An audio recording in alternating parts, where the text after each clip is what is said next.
السلام علیکم۔ باس اس lord Robinson کے علاوہ عمران کے ان دو زخمی ساتھیوں اور الیگزینڈر کو فوراً گولیوں سے اڑا دینا چاہیے۔ کرافٹ نے کرسٹائن سے مخاطب ہو کر کہا، ہاں ٹھیک ہے، آؤ میرے ساتھ، میں اپنے ہاتھوں سے انہیں گولیاں مارنا چاہتا ہوں، کرسٹائن نے کہا، اور پھر وہ دونوں اس کمرے سے نکل کر آگے پیچھے چلتے ہوئے تیزی سے راہداری میں بڑھنے لگے۔ کرسٹائن ابھی ٹاپ ہلز کالونی سے فرار ہو کر یہاں ہیڈ کوارٹر پہنچا تھا، اور یہاں آتے ہی جب اسے معلوم ہوا کہ لارڈ رابنسن، الیگزینڈر اور عمران کے دو زخمی ساتھیوں کو ٹونی نے ٹریس کر کے یہاں پہنچا دیا ہے تو اس کا غصے اور انتقام سے بگڑا ہوا چہرہ کھل اٹھا۔ اس نے سب سے پہلے ٹونی کو کال کر کے انہیں عمران اور اس کے باقی ساتھیوں کو ٹریس کرنے کا حکم دیا، ساتھ ہی اس نے اسے اس کار کی تفصیلات بھی بتا دیں جس پر وہ لوگ وہاں پہنچے تھے، اور اب کرافٹ کی تجویز پر وہ عمران کے ساتھیوں اور الیگزینڈر کو فوری طور پر ہلاک کرنے کے لیے اس کمرے کی طرف بڑھا جا رہا تھا جس میں انہیں رکھا گیا تھا۔ باس، وہاں بھی آپ کو انہیں فوراً گولیوں سے اڑا دینا چاہیے تھا، لارڈ رابنسن کو تو بہرحال ہم ٹریس کر ہی لیتے، راہداری میں چلتے ہوئے کرافٹ نے کہا تو کرسٹائن ایک جھٹکے سے مڑا۔ سنو کرافٹ، آئندہ مجھے سبق پڑھانے کی کوشش نہ کرنا، سمجھے؟ میں جو مناسب سمجھتا ہوں وہی کرتا ہوں، یہ میری طرف سے لاسٹ وارننگ ہے، کرسٹائن نے انتہائی غصیلے انداز میں کہا۔ سوری باس، کرافٹ نے ہونٹ بھینچتے ہوئے کہا، اور کرسٹائن تیزی سے مڑ کر آگے بڑھ گیا۔ تھوڑی دیر بعد وہ دونوں ایک بڑے کمرے میں پہنچ گئے۔ یہاں اسٹریچروں پر الیگزینڈر، لارڈ رابنسن اور عمران کے دونوں ساتھی چمڑے کی بیلٹوں سے جکڑے ہوئے بے ہوش پڑے ہوئے تھے۔ الیگزینڈر کے علاوہ باقی تینوں افراد کے جسموں پر جگہ جگہ پٹیاں بندھی ہوئی نظر آ رہی تھیں، اور ایک آدمی کا تو آدھے سے زیادہ جسم پٹیوں میں لپٹا ہوا تھا۔ انہیں ہوش میں لے آؤ تاکہ میں ان کے حلق سے نکلنے والی چیخوں کی آوازیں بھی سن سکوں، کرسٹائن نے انہیں غور سے دیکھتے ہوئے سخت لہجے میں کہا۔ یس باس، کرافٹ نے کہا، اور پھر اس نے کمرے میں موجود ایک آدمی کو اشارہ کیا تو وہ آدمی ہاتھ میں پکڑی ہوئی سرنج لیے تیزی سے عمران کے ساتھیوں کی طرف بڑھ گیا۔ کرسٹائن نے شاید پہلے ہی اس کا انتظام کر رکھا تھا، کیونکہ اس نے ٹونی سے پوچھ لیا تھا کہ انہیں کس گیس سے بے ہوش کیا گیا ہے۔ اس نے سرنج میں موجود محلول کی تھوڑی تھوڑی مقدار چاروں بے ہوش افراد کے بازوؤں میں انجیکٹ کی اور پھر ایک طرف ہٹ گیا۔ سرنج اس نے ایک کونے میں رکھے ہوئے ڈسٹ بن میں اچھال دی تھی۔ گڈ، تمہاری یہی کارکردگی مجھے پسند ہے کہ ہر چیز کا پہلے سے خیال رکھتے ہو، لیکن میری یہ بات یاد رکھنا کہ میں اپنے کاموں میں کسی کی معمولی سی مداخلت بھی پسند نہیں کیا کرتا، کرسٹائن نے کرافٹ سے مخاطب ہو کر اس بار قدرے نرم لہجے میں کہا۔ یس باس، آئندہ آپ کو شکایت نہ ہوگی، کرافٹ نے جواب دیا، اور کرسٹائن سر ہلاتے ہوئے دوبارہ ان بے ہوش افراد کی طرف متوجہ ہو گیا جن کے جسموں میں پیدا ہونے والی معمولی سی حرکت بتا رہی تھی کہ وہ اب ہوش میں آتے جا رہے ہیں، اور پھر چند لمحوں بعد باری باری سب نے کراہتے ہوئے آنکھیں کھول دیں۔ تم میرے دشمنوں سے مل گئے ہو الیگزینڈر، تمہارا خیال تھا کہ تم ان سے مل کر دوبارہ عہدہ حاصل کر لو گے، حالانکہ میں نے صرف تمہیں اس لیے زندہ رکھا تھا کہ تم نے مجھ سے وعدہ کیا تھا کہ تم کبھی میرے آڑے نہ آؤ گے۔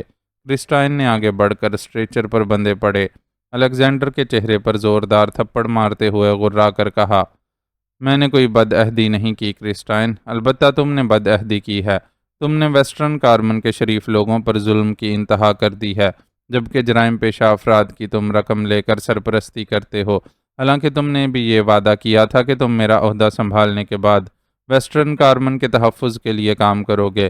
تم نے میرے خلاف جو سازش کی تھی وہ تو میں برداشت کر چکا تھا، لیکن تم جو کچھ دوسروں کے ساتھ کر رہے ہو وہ میرے لیے ناقابل برداشت ہے۔ مجھے عہدے کا کوئی لالچ نہیں ہے، لیکن اب میں اس نتیجے پر ضرور پہنچا ہوں کہ ویسٹرن کارمن کے لیے تمہارا وجود قابل شرم ہے، الیگزینڈر نے ہونٹ چباتے ہوئے جواب دیا۔ اچھا تو یہ بات ہے، تمہیں اب اتنی جرت پیدا ہو گئی کہ تم میرے سامنے ہی میرے متعلق ایسے گستاخانہ الفاظ بولو، میں ابھی تمہیں اس کا مزہ چکھاتا ہوں، کرسٹائن نے شدید غصے سے حلق کے بل چیختے ہوئے کہا، اور پھر وہ پیچھے کھڑے کرافٹ کی طرف مڑا اور اس نے اس کے ہاتھوں میں پکڑی ہوئی مشین گن جھپٹ لی۔ کرسٹائن، میری بات سنو پہلے، اچانک لارڈ رابنسن چیخ کر بولا، اور مشین گن لے کر الیگزینڈر کی طرف گھومتا ہوا کرسٹائن ایک لمحے کے لیے ٹھٹکا، اور پھر وہ ایک سائیڈ پر پڑے ہوئے لارڈ رابنسن کی طرف متوجہ ہو گیا۔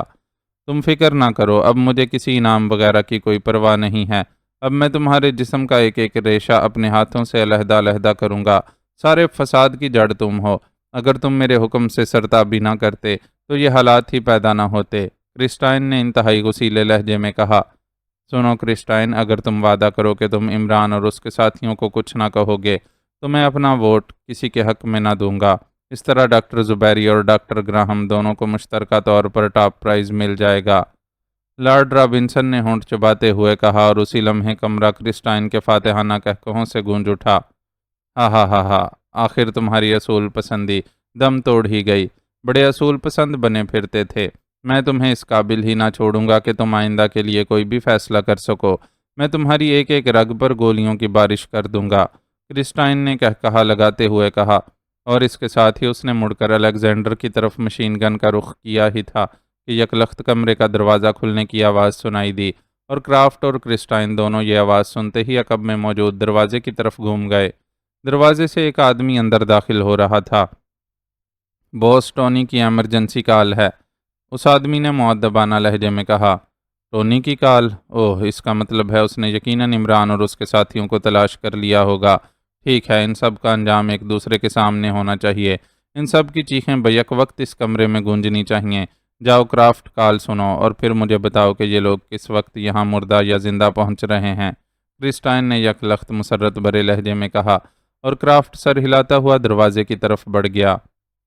میں نے تمہاری موت وقتی طور پر ٹال دی ہے، میری طرف سے زندگی کے ان لمحوں کو انعام سمجھنا، لیکن بہرحال تمہاری موت اب اٹل ہو چکی ہے، کرسٹائن نے ایسے لہجے میں الیگزینڈر اور دوسرے افراد سے مخاطب ہو کر کہا جیسے واقعی موت زندگی کا فیصلہ اب اس کے اختیار میں دے دیا گیا ہو، اور پھر وہ تیز تیز قدم اٹھاتا دروازے کی طرف مڑ گیا۔ چند لمحوں بعد اس کے عقب میں دروازہ بند ہو گیا۔ اب کمرے میں صرف وہی نوجوان رہ گیا تھا جس نے انہیں انجیکشن لگائے تھے۔ وہ دروازے کے قریب دیوار سے لگا خاموش کھڑا تھا۔ کیا تم مجھے پانی پلوا سکتے ہو دوست؟ اچانک ٹائیگر نے اس نوجوان سے مخاطب ہو کر کہا۔ پانی؟ او ہاں، ضرور پلوا سکتا ہوں، میں لے آتا ہوں پانی، اس نوجوان نے مسکراتے ہوئے کہا اور دروازے کی طرف مڑ گیا۔ چند لمحوں بعد جیسے ہی وہ دروازہ کھول کر باہر گیا، ٹائیگر ایک جھٹکے سے اٹھ کر بیٹھ گیا اور اس نے بجلی کی سی تیزی سے ٹانگوں کے گرد بندھی ہوئی بیلٹس کھولنی شروع کر دیں۔ ارے، تم نے بیلٹس کھول لیں؟ الیگزینڈر اور لارڈ رابنسن دونوں کی حیرت بھری آواز سنائی دی۔ ہاتھوں والی بیلٹس تو میں پہلے ہی کھول چکا تھا، لیکن جب تک یہ ٹانگوں والی بیلٹس نہ کھول لیتا میں ایکشن میں نہ آ سکتا تھا۔ البتہ اگر یہ آدمی اچانک نہ آ جاتا تو میں نے اس حالت میں بھی ایکشن میں آنے کا فیصلہ کر لیا تھا، پھر جو ہوتا بہرحال دیکھا جاتا، ٹائیگر نے سر ہلاتے ہوئے کہا، اور دوسرے لمحے وہ بیلٹس کھول کر اسٹریچر سے نیچے اتر آیا۔ اسی لمحے دروازہ کھلا اور وہ نوجوان ہاتھ میں پانی کی بوتل اٹھائے اندر داخل ہوا، اور پھر اس سے پہلے کہ وہ سنبھلتا ٹائیگر بھوکے عقاب کی طرح اس پر جھپٹا اور اسے گھسیٹتا ہوا دروازے کی سائڈ پر لے آیا۔ بوتل نیچے گر گئی اور نوجوان نے اپنے آپ کو چھڑانے کی سر توڑ کوشش کی، لیکن دوسرے لمحے ہلکی سی کھٹاک کی آواز کے ساتھ ہی اس کی گردن کی ہڈی ٹوٹ گئی اور اس کا دفاع کرنے کی کوشش کرتا ہوا جسم یکلخت ٹائیگر کی گرفت میں ڈھیلا پڑ گیا۔ ٹائیگر نے چونکہ ایک ہاتھ اس کے منہ پر جمایا ہوا تھا، اس لیے اس ساری جدوجہد کے دوران اس نوجوان کے منہ سے ہلکی سی آواز بھی نہ نکل سکی تھی۔ اس نوجوان کے مرتے ہی ٹائیگر نے اسے جلدی سے دیوار کی سائڈ پر لٹایا اور اس کے کاندھے سے لٹکی ہوئی مشین گن اتار کر اس نے سب سے پہلے دروازہ بند کر کے اسے اندر سے چٹکنی لگائی، اور پھر واپس آ کر اس نے الیگزینڈر، لارڈ رابنسن اور صفدر کی بیلٹس کھول دیں۔ لارڈ رابنسن اور صفدر دونوں چلنے کے قابل نہ تھے، جبکہ الیگزینڈر بالکل صحیح تھا۔ اب کیا ہوگا؟ ہم تو ان کے ہیڈ کوارٹر میں ہیں اور ہمارے دو ساتھی تو چل بھی نہیں سکتے، الیگزینڈر نے ہونٹ کاٹتے ہوئے کہا۔ مجھے باہر جا کر دیکھنا ہوگا، آپ یہیں ٹھہریں، میں آپ کے لیے ایک اور گن کا بندوبست کر لوں، کم از کم اگر مرنا ہی پڑا تو بے بسی کی موت تو نہ مریں گے، ٹائیگر نے کہا، اور پھر دروازے کی طرف بڑھا اور ابھی چٹکنی کھولی ہی تھی کہ اسے باہر تیز تیز قدموں کی آواز سنائی دی۔ وہ تیزی سے مشین گن ہاتھ میں پکڑے سائڈ پر ہو گیا۔ الیگزینڈر بھی تیز مگر محتاط قدموں سے دوسری سائڈ پر ہو گیا۔ قدموں کی آوازیں چونکہ دو آدمیوں کی تھیں، اس لیے ٹائیگر نے دوسری سائڈ پر دیوار سے کھڑے الیگزینڈر کو انگلیوں کے اشارے سے بتایا کہ آنے والے دو ہیں۔ دوسرے لمحے دروازہ ایک دھماکے سے کھلا اور پھر کرسٹائن اور کرافٹ یکے بعد دیگرے اندر داخل ہوئے۔ کرسٹائن خاصے غصے میں لگ رہا تھا، اس لیے وہ کافی آگے آ کر ٹھٹکا تھا کہ اسی لمحے دونوں سائڈوں سے ٹائیگر اور الیگزینڈر نے ان پر چھلانگیں لگا دیں۔ ٹائیگر نے کرسٹائن کو اٹھا کر یکلخت منہ کے بل فرش پر پٹخا، جبکہ کرافٹ الیگزینڈر سے کہیں زیادہ پھرتیلا نکلا۔ اس نے بجلی کی سی تیزی سے الیگزینڈر کا حملہ بچایا اور اس کے ساتھ ہی اس کے ہاتھ میں موجود مشین پسٹل سے فائرنگ ہوئی اور الیگزینڈر بری طرح چیختا ہوا نیچے گرا۔ ٹائیگر نے کرافٹ کی اچانک فائرنگ سے بچنے کے لیے یکلخت غوطہ لگایا اور پھر وہ واقعی حیرت انگیز طور پر اچھل کر کرافٹ پر، جو اس کے غوطہ لگانے پر مشین پسٹل سمیت اس کی طرف گھوم رہا تھا، پوری قوت سے ٹکرایا اور اس بار کرافٹ اچھل کر فرش سے اٹھتے ہوئے کرسٹائن سے جا ٹکرایا، لیکن نیچے گرتے ہی کرافٹ نے انتہائی حیرت انگیز طور پر کلا بازی کھائی اور دوسرے لمحے اس کی فلائنگ کک اپنی طرف بڑھتے ہوئے ٹائیگر کے سینے پر پڑی اور ٹائیگر اچھل کر پشت کے بل نیچے جا گرا۔ کرافٹ نے ایک بار پھر کلا بازی کھائی اور سیدھا ہوتے ہی اس نے انتہائی پھرتی سے ہاتھ میں پکڑے ہوئے مشین پسٹل کا فائر ٹائیگر پر کھولنا چاہا ہی تھا کہ فرش پر زخمی پڑے ہوئے الیگزینڈر کی دونوں ٹانگیں کوس کی صورت میں گھومی اور کرافٹ چیختا ہوا اس بار اٹھ کر دروازے کی طرف دوڑتے ہوئے کرسٹائن سے جا ٹکرایا۔ ٹائیگر کے لیے اتنا وقفہ کافی تھا۔ کرافٹ اپنی طرف سے نیچے گر کر انتہائی پھرتی سے اٹھا تھا، لیکن اب ٹائیگر نہ صرف اٹھ چکا تھا بلکہ وہ مشین گن بھی سنبھال چکا تھا۔ چنانچہ ریٹ ریٹ کی تیز آوازوں کے ساتھ ہی کرافٹ کے سینے میں جیسے گولیوں کی بارش سی ہو گئی اور وہ لٹو کی طرح گھومتا ہوا نیچے گر گیا۔ خبردار، ورنہ! ٹائیگر نے اٹھ کر کسی چوہے کی طرح دروازے کی طرف لپکتے ہوئے کرسٹائن کی طرف مشین گن کا رخ کرتے ہوئے چیخ کر کہا، اور کرسٹائن نے اس طرح دونوں ہاتھ سر سے بلند کر لیا جیسے اس کے بازوؤں میں کوئی مشین فٹ تھی جس نے اس کے دونوں بازو بلند کر دیے تھے۔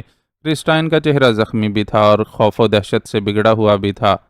مت مارو، مجھے مت مارو، اس نے گھگیاتے ہوئے کہا۔ دیوار کی طرف منہ کر کے کھڑے ہو جاؤ، جلدی کرو ورنہ بھون ڈالوں گا، ٹائیگر نے گراتے ہوئے کہا۔ تم جو کہو گے وہی کروں گا، مت مارو، مجھے مت مارو، کرسٹائن نے انتہائی عاجزانہ لہجے میں کہا اور اس کے ساتھ ہی وہ دیوار کی طرف گھوم کر تیزی سے آگے بڑھا اور دیوار پر ہاتھ رکھ کر کھڑا ہو گیا۔ ٹائیگر نے جلدی سے آگے بڑھ کر اس کی جیبوں کی تلاشی لی، لیکن اس کی جیبوں میں کچھ نہ تھا۔ ایسے ہی کھڑے رہو، خبردار اگر حرکت کی، ٹائیگر نے تیز لہجے میں کہا اور پھر تیزی سے پیچھے کھسک کر اس نے دروازے کے پٹ بند کر کے کنڈی لگا دی۔ الیگزینڈر کے پہلو میں گولیاں لگی تھیں اور وہ بے ہوش ہو چکا تھا۔ اس کے پہلو سے خون تیزی سے نکل رہا تھا۔ ادھر آؤ اور اپنی قمیض پھاڑ کر اس کے پہلو پر پٹی باندھ دو، جلدی کرو، ٹائیگر نے ایک طرف پڑا ہوا کرافٹ کا مشین پسٹل اٹھاتے ہوئے کہا۔ لارڈ رابنسن اس دوران اسٹریچر پر اٹھ کر بیٹھ چکا تھا اور وہ حیرت سے آنکھیں پھاڑے یہ سب تماشا دیکھ رہا تھا۔ اس کے چونکہ پیٹ میں گولی لگی ہوئی تھی، اس لیے وہ زیادہ تیزی سے حرکت کرنے سے معذور تھا، البتہ آہستہ آہستہ چل سکتا تھا، جبکہ صفدر کے پیٹ کولہے اور رانوں میں کئی گولیاں لگی تھیں، اس لیے وہ چلنے پھرنے سے مجبور تھا۔ ٹائیگر کے کہنے پر لارڈ رابنسن نے بجلی کی سی تیزی سے اپنی قمیض کو ایک سائیڈ سے پھاڑا اور پھر اس نے الیگزینڈر کے پہلو پر پٹی باندھ دی۔ اس سے کم از کم فوری طور پر خون نکلنے کا مسئلہ تو حل ہو چکا تھا، لیکن وہ یہ سوچ رہا تھا کہ یہاں سے نکل کر وہ آخر جائے کہاں۔ سنو، تمہارے اسٹونی نے کیا کہا تھا؟ اور عمران صاحب کہاں ہیں؟ ٹائیگر نے مشین پسٹل کی نال کرسٹائن کی کنپٹی سے لگاتے ہوئے انتہائی سرد لہجے میں کہا۔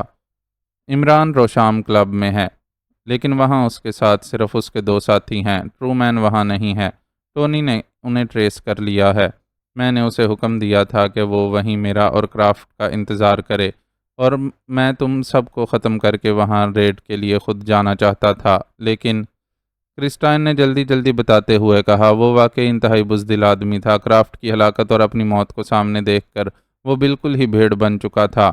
سنو کرسٹائن، ہمیں اپنی موت کی کوئی پرواہ نہیں ہے، تم نے اب تک ہماری کارکردگی دیکھ ہی لی ہے، لیکن میرا وعدہ ہے کہ اگر تم نے میری ہدایات پر درست طور پر عمل کیا تو تمہاری زندگی میرے ہاتھوں محفوظ رہے گی، لیکن اگر تم نے کوئی چالاکی دکھانے کی کوشش کی تو ایک لمحے میں گولیوں کی بوچھاڑ کر دوں گا، اور مشین گن کی گولیاں اس بات کی پرواہ نہیں کیا کرتی کہ اس کے سامنے کرسٹائن ہے یا کوئی اور۔ ٹائیگر نے انتہائی سرد لہجے میں کہا۔ تو تم مجھے مت مارو، میں تمہاری ہر ہدایت پر عمل کروں گا، میں وعدہ کرتا ہوں کہ اب ٹاپ پرائز انعام میں بھی مداخلت نہ کروں گا، مجھے مت مارو، کرسٹائن نے گھگیاتے ہوئے لہجے میں کہا۔ آؤ میرے ساتھ ہی ابھی یہیں رہیں گے، ٹائیگر نے کہا اور پھر وہ کرسٹائن کو لے کر دروازے کی طرف بڑھ گیا۔ اطمینان سے آگے چلو اور سب سے قریبی اس کمرے میں چلو جہاں فون موجود ہو، اور چل کر روشام کلب میں میری عمران صاحب سے بات کراؤ۔ آخری بار کہہ رہا ہوں کہ اگر زندہ رہنا چاہتے ہو تو کسی قسم کی چالاکی دکھانے کی کوشش نہ کرنا، ٹائیگر نے باہر راہداری میں آتے ہوئے کہا اور کرسٹائن نے سر ہلا دیا۔ پھر وہ راہداری کے آخر میں موجود ایک کمرے میں گھس گیا۔ اس کمرے میں کوئی آدمی نہ تھا، البتہ ایک میز پر فون موجود تھا۔ کرسٹائن نے ریسیور اٹھا لیا۔ یس، ریسیور اٹھاتے ہی دوسری طرف سے آواز سنائی دی۔ کرسٹائن بول رہا ہوں، روشام کلب میں مسٹر علی عمران موجود ہیں، ان سے رابطہ کرو اور انہیں کہو کہ ان کے ساتھی ٹائیگر صاحب ان سے بات کرنا چاہتے ہیں۔ میں روم نمبر 30 میں موجود ہوں، یہیں بات کراؤ، کرسٹائن نے کہا۔ یس باس، دوسری طرف سے کہا گیا اور کرسٹائن نے ریسیور رکھ دیا۔ کیا تم بتا سکتے ہو کہ تم کیسے رہا ہو گئے؟ میری سمجھ میں اب تک یہ بات نہیں آئی کہ ہر بار تم آخر پراسرار انداز میں کیسے اپنے آپ کو چھڑا لیتے ہو۔ ریسیور رکھ کر کرسٹائن نے ٹائیگر سے مخاطب ہو کر کہا، فضول باتیں مت کرو، خاموش رہو۔ ٹائیگر نے اسے بری طرح جھڑکتے ہوئے کہا۔ اس کے لہجے میں ایسی گراہٹ تھی کہ کرسٹائن یکلخت سہم کر خاموش ہو گیا۔ چند لمحوں بعد ٹیلی فون کی گھنٹی بج اٹھی اور کرسٹائن نے ریسیور اٹھا لیا۔ یس، کرسٹائن نے تیز لہجے میں کہا۔ باس، روشام کلب میں کوئی مسٹر علی عمران موجود نہیں ہے، البتہ روشام فون پر ہیں، ان سے بات کر لیں، دوسری طرف سے کہا گیا۔ تم ادھر کونے میں کھڑے ہو جاؤ اور ریسیور مجھے دو، ٹائیگر نے آہستہ آواز میں لیکن انتہائی سخت لہجے میں کہا، اور کرسٹائن نے ریسیور ٹائیگر کے ہاتھ میں دیا اور خود خاموشی سے چلتا ہوا دروازے کی مخالف سمت کمرے کے کونے میں جا کھڑا ہوا۔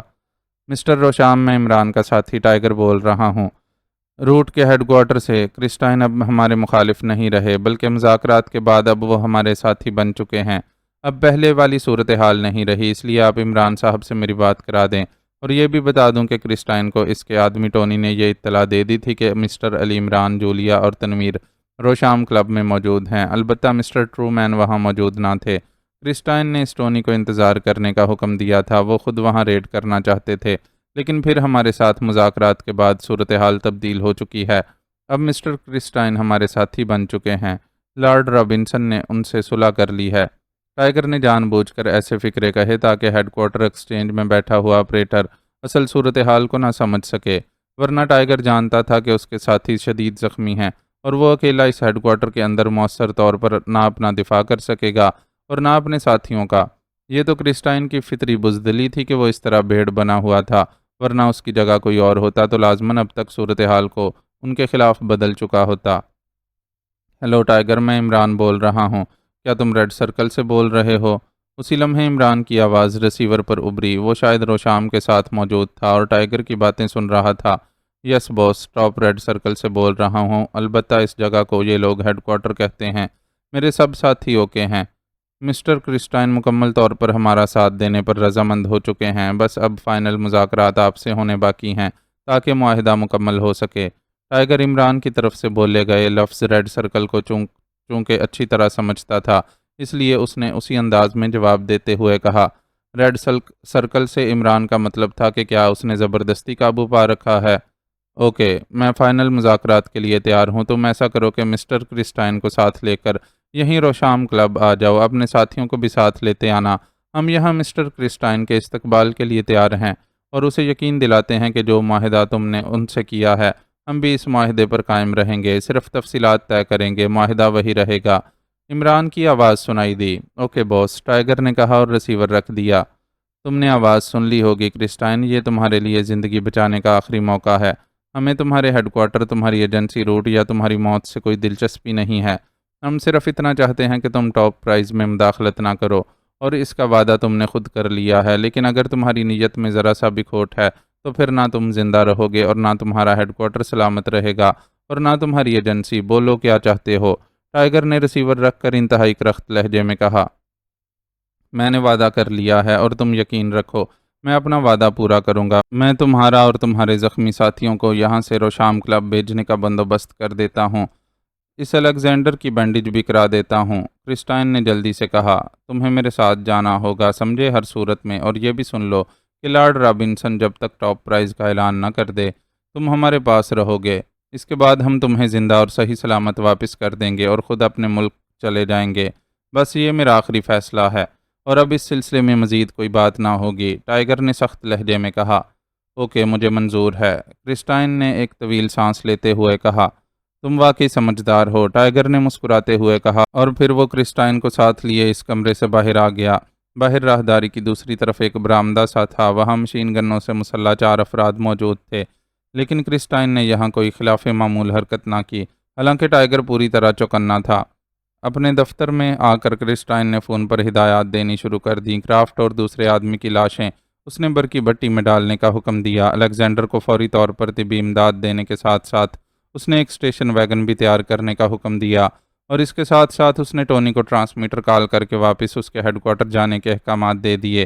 گو جب تک ٹائیگر اسٹیشن ویگن میں اپنے ساتھیوں اور کرسٹائن کو لے کر ہیڈ کوارٹر سے باہر نہ آ گیا تھا، بے حد چوکنا رہا تھا، لیکن کرسٹائن کے عمل سے ظاہر ہوتا تھا کہ وہ اب مکمل طور پر سیز فائر کر چکا ہے۔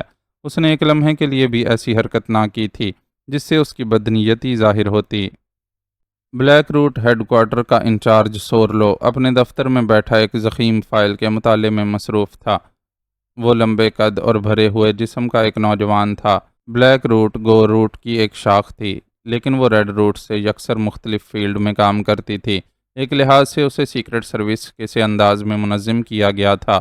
وہ ویسٹرن کارمن کے اندرونی معاملات میں کسی قسم کی کوئی مداخلت نہ کرتی تھی۔ اس کا تمام تر فیلڈ بیرونی ممالک سے تھا۔ گو بلیک روٹ کا چیف باس بھی کرسٹائن ہی تھا، لیکن کرسٹائن بلیک روٹ کے معاملات میں کوئی دلچسپی نہ لیتا تھا، اس لیے بلیک روٹ کا عملی سربراہ سورلو ہی تھا۔ البتہ وہ اپنی کارکردگی کی ماہانہ رپورٹ کرسٹائن کو باقاعدگی سے بیچتا رہتا تھا، اور حکومت ویسٹرن کارمن کی طرف سے اس کے لیے جو مشن بھی بھیجا جاتا تھا وہ بھی کرسٹائن کے ذریعے ہی اس تک پہنچتا تھا۔ بس اس کا کرسٹائن کے ساتھ صرف اتنا ہی تعلق تھا، ورنہ باقی ہر کام میں وہ مکمل طور پر آزاد تھا۔ کرسٹائن کے ساتھ جب اسے کوئی بات کرنی ہوتی یا کرسٹائن نے جب اسے کوئی ہدایت دینی ہوتی تو وہ خصوصی فون لائن پر اس سے بات کر لیتا تھا۔ سورلو اس وقت اپنے ایک اہم مشن کے سلسلے میں ایک فائل کے مطالعے میں مصروف تھا کہ میز پر رکھے ہوئے ٹیلی فون کی گھنٹی بج اٹھی اور سورلو نے چونک کر سر اٹھایا اور پھر ہاتھ بڑھا کر ریسیور اٹھا لیا۔ یس سورلو اٹینڈنگ، سورلو نے کرخت لہجے میں کہا۔ باس میں آسٹرم بول رہا ہوں، ایک اہم بات آپ سے کرنی ہے، اگر آپ اجازت دیں تو میں آپ کے دفتر میں حاضر ہو جاؤں۔ دوسری طرف سے ایک مؤدبانہ آواز سنائی دی۔ آ جاؤ، سورلو نے کہا اور ریسیور رکھ دیا۔ اس کی فراخ پیشانی پر البتہ پہلے سے موجود شکنوں میں چند اور کا اضافہ ہو گیا تھا۔ آسٹرم بلیک روٹ کا اسپیشل ایجنٹ تھا اور خاصا ذہین آدمی تھا، اس لیے اس کی طرف سے اس طرح کی پراسرار کال نے اسے سوچنے پر مجبور کر دیا تھا۔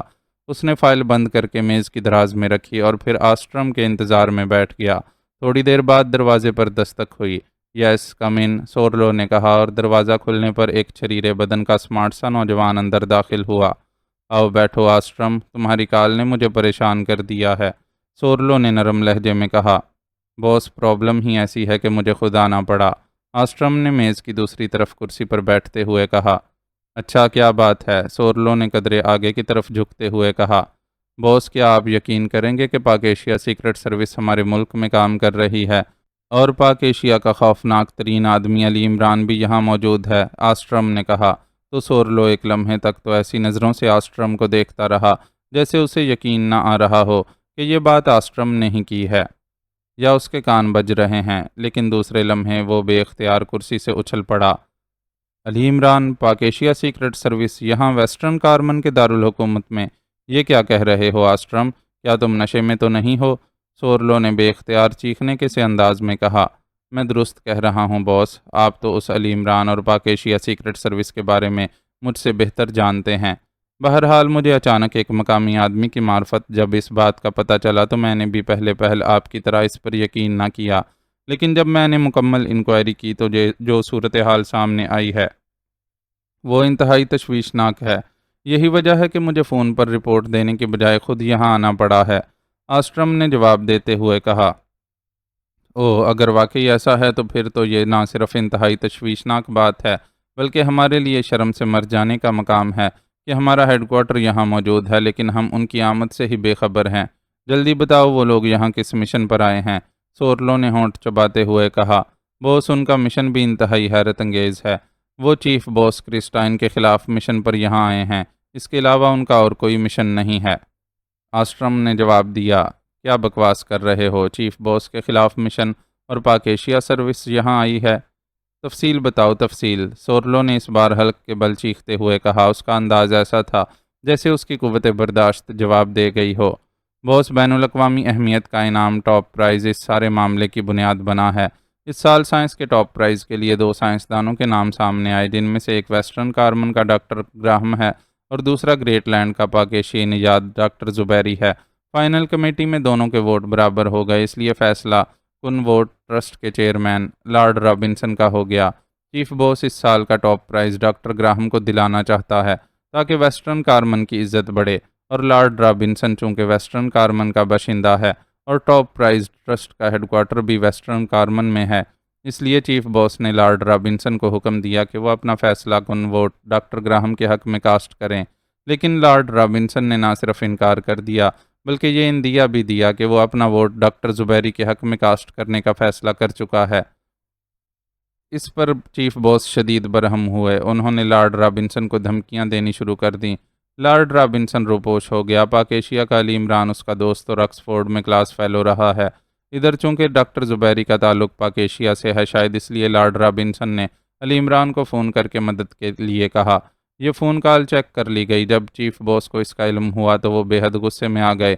انہوں نے ریڈ روٹ کی مدد سے لارڈ رابنسن، اس کی نوجوان بیوی اور 2 معصوم بچوں کو اغوا کر کے ریڈ روٹ کے ٹارچر سیل ایکس ہاؤس میں پہنچا دیا، اور وہاں چیف باس خود گئے۔ انہوں نے لارڈ رابنسن کو رضامند کرنے کے لیے اس کے سامنے اس کے بچوں پر ہولناک تشدد کیا، مگر اچانک ایک آدمی ایکس ہاؤس میں داخل ہوا اور ایکس ہاؤس میں ریڈ روٹس کے سارے افراد کو ختم کر کے وہ لارڈ رابنسن، اس کی بیوی اور اس کے دونوں بچوں کو نکال لے جانے میں کامیاب ہو گیا۔ چیف باس وہاں سے نکل جانے میں کامیاب ہو گئے۔ اس آدمی نے، جس کا نام بعد میں ٹرو مین یا بلیک ایگل معلوم ہوا، انتہائی خفیہ طور پر لارڈ رابنسن اور اس کی فیملی کو کرائمیا پہنچا دیا۔ ٹرو مین کرائمیا کا آدمی ہے اور کسی خفیہ بین الاقوامی تنظیم بلیک تھنڈر کا ایجنٹ رہا ہے، لیکن اب وہ بلیک تھنڈر کو چھوڑ کر عمران کا ساتھی بن چکا ہے۔ چیف باس نے ٹرو مین کا کھوج نکال لیا اور اسے اغوا کر لیا گیا، لیکن ٹرو مین ایک بار پھر فرار ہو کر ان کے ہاتھوں سے نکل جانے میں کامیاب ہو گیا۔ پھر ریڈ روٹس ہیڈ کوارٹر کے انچارج کم کو اطلاع ملی کہ مقامی بدماش ہالیڈے کی بار میں ٹرو مین اور عمران کا ایک ساتھی ٹائیگر موجود ہے۔ کم نے وہاں سائنسی آلات کے ذریعے ان کی ساری گفتگو ٹیپ کر لی۔ اس ٹیپ سے ایک اور سازش کا علم ہوا کہ ہالیڈے، ٹرو مین اور ٹائیگر نے روٹ کے سابق چیف اینتھونی الیگزینڈر کو اپنے ساتھ ملا لیا ہے۔ وہ چیف باس کو ختم کر کے الیگزینڈر کو دوبارہ چیف باس بنانا چاہتے ہیں، اور عمران بھی پاک ایشیا سے اپنے ساتھیوں سمیت ویسٹرن کارمن آ رہا ہے۔ کم نے انتہائی عقل مندی سے ٹرو مین، ٹائیگر اور الیگزینڈر کو گرفتار کر لیا۔ عمران اور اس کے 3 ساتھی، جن میں ایک عورت جولیا بھی شامل ہے، جیسے ہی ایئرپورٹ پہنچے انہیں وہاں سے بھی اغوا کر لیا گیا۔ ادھر لارڈ رابنسن کے متعلق بھی اس ٹیپ کے ذریعے معلوم ہو گیا، چنانچہ ریڈ روٹس کے فارن سیکشن نے لارڈ رابنسن کو کرائمیا سے اغوا کر لیا، اور یہ سب ریڈ روٹ کے انتہائی محفوظ سیکشن زیرو ہاؤس میں بے بس کر دیے گئے۔ چیف باس وہاں پہنچا، لیکن پھر صورتحال بدل گئی۔ یہ سب افراد زیرو ہاؤس کو تباہ کر کے وہاں سے نکل جانے میں کامیاب ہو گئے۔ کم مارا گیا، البتہ چیف باس پہلے ہی وہاں سے جا چکا تھا، اس لیے وہ بچ گیا۔ عمران کے ساتھی بھی اس ہنگامے میں شدید زخمی ہوئے۔ چیف باس نے کم کی جگہ کرافٹ کو ہیڈ کوارٹر کا انچارج بنا دیا اور سرچنگ سیکشن کے ٹونی کو ان کی تلاش پر مامور کر دیا۔ اس کے بعد 2 باتیں سامنے آئیں۔ عمران، ٹرو مین اپنے 2 ساتھیوں سمیت چیف باس کی عورت کرسٹینا کے گھر پہنچ گئے۔ وہاں سے انہوں نے کرسٹینا بن کر ہیڈ کوارٹر کال کی، مگر وہاں ماسٹر کمپیوٹر نے چیک کر لیا کہ کال کرنے والی کرسٹینا نہیں ہے۔ اس پر کرافٹ نے ریڈ روٹ کے ایکشن گروپ کے انچارج سالٹر کو اس کے گروپ سمیت وہاں ریڈ کرنے کے لیے کہا۔ سالٹر نے انہیں کرسٹینا کی کوٹھی سے باہر نکلتے ہی چیک کر لیا۔ ادھر چیف باس ٹاپ ہلز کالونی کے ایک خفیہ اڈے میں موجود تھے۔ کرسٹینا نے انہیں بھی کال کی تھی، وہ بھی اس کال سے مشکوک ہو گئے۔ انہوں نے کرافٹ سے بات کی تو کرافٹ نے انہیں بتایا کہ سالٹر اور اس کا گروپ ایکشن میں آ چکا ہے، مگر چیف باس نے سالٹر سے کہا کہ وہ ان لوگوں کو زندہ پکڑنا چاہتے ہیں۔ عمران اور اس کے ساتھی کرسٹینا کے گھر سے نکل کر ٹاپ ہلز کالونی میں چیف باس کے گھر پہنچ گئے۔ وہاں ایک بار پھر ہنگامہ ہوا۔ چیف باس تو نکل جانے میں کامیاب ہو گئے، مگر سالٹر اور اس کا سارا گروپ مارا گیا۔ دوسری طرف سرچنگ سیکشن کے ٹونی نے عمران کے باقی ساتھیوں کا کھوج نکال لیا، جس میں الیگزینڈر بھی شامل تھا۔ عمران کے ساتھی شدید زخمی تھے۔ کرافٹ نے انہیں ٹونی کے ذریعے اغوا کر کے ہیڈ کوارٹر بلوا لیا۔ چیف باس بھی ہیڈ کوارٹر پہنچ گئے۔ عمران اور اس کے ساتھیوں کو بھی ٹونی نے ٹریس کر لیا۔ یہ لوگ روشام کلب میں چھپے ہوئے ہیں۔ روشام کلب کا مالک روشام ان کا ساتھ دے رہا تھا۔ ٹونی نے وہاں ریڈ کرنا چاہا تو چیف باس نے اسے انتظار کرنے کا حکم دے دیا۔ یہ ہے اب تک کی ساری صورتحال، آسٹرم نے تفصیل بتاتے ہوئے کہا۔ یہاں اس قدر بڑے بڑے ہنگامے ہوتے رہے ہیں اور ہمیں علم تک نہیں ہوا، مگر تم نے اس قدر تفصیلی معلومات کیسے حاصل کر لیں؟ سورلو نے حیران ہو کر پوچھا۔ ریڈ روٹ ہیڈ کوارٹر کا نمبر 3 جیگوار میرا ذاتی دوست ہے، اس سے یہ ساری تفصیلات کا علم ہوا ہے، آسٹرم نے جواب دیا۔ اس کا تو مطلب ہے کہ عمران اور اس کے ساتھی ریڈ روٹس کے مقابلے میں بری طرح ناکام ہو چکے ہیں۔ لارڈ رابنسن اور اس کے ساتھی اس وقت چیف باس کے قبضے میں ہیں اور عمران اور دوسرے لوگوں کو ٹریس کیا جا چکا ہے۔ Very good. اگر اس عمران اور پاک ایشیا سیکرٹ سروس کا خاتمہ روٹ کے ہاتھوں ہو جاتا ہے تو اس کا مطلب ہے کہ روٹ کی دھاک پوری دنیا پر بیٹھ جائے گی۔ میں چیف سے بات کرتا ہوں۔ چیف کو یہ کام میرے ذمہ لگانا چاہیے تھا، سورلو نے کہا، اور ساتھ ہی اس نے ہاتھ بڑھا کر میز پر رکھے ہوئے سرخ رنگ کے ٹیلی فون کا ریسیور اٹھایا اور تیزی سے نمبر ڈائل کرنے شروع کر دیے۔ یس، کرسٹائن سپیکنگ۔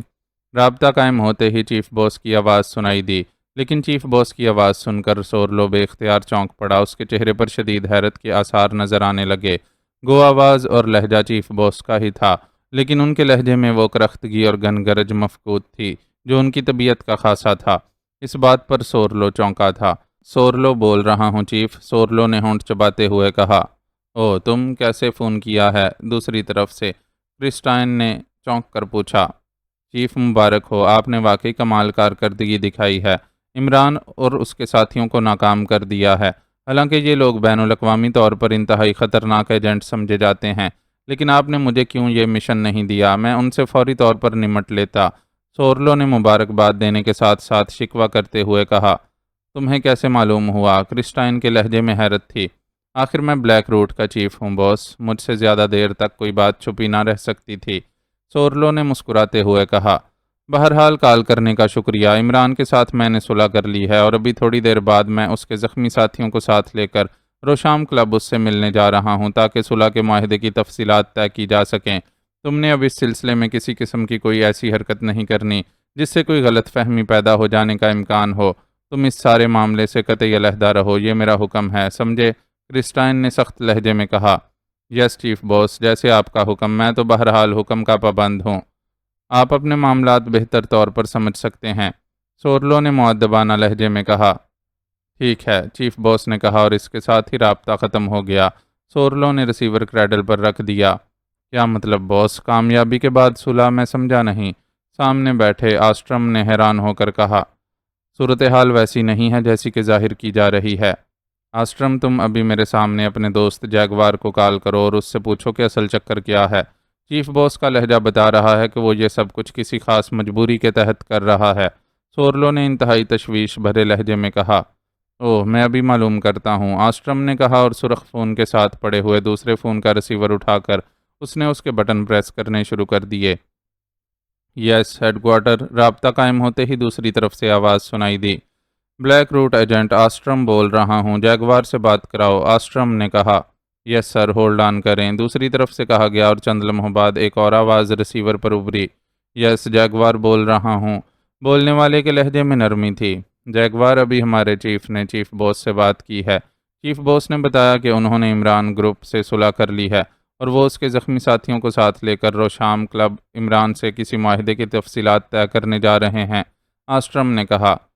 انہوں نے درست کہا ہے آسٹرم، وہ اس وقت اسٹیشن ویگن میں بیٹھ رہے ہیں، بس اچانک ہی انہوں نے ان سے صلح کر لی، حالانکہ باس کرافٹ اور ایک اور آدمی بھی ہلاک ہو چکا ہے۔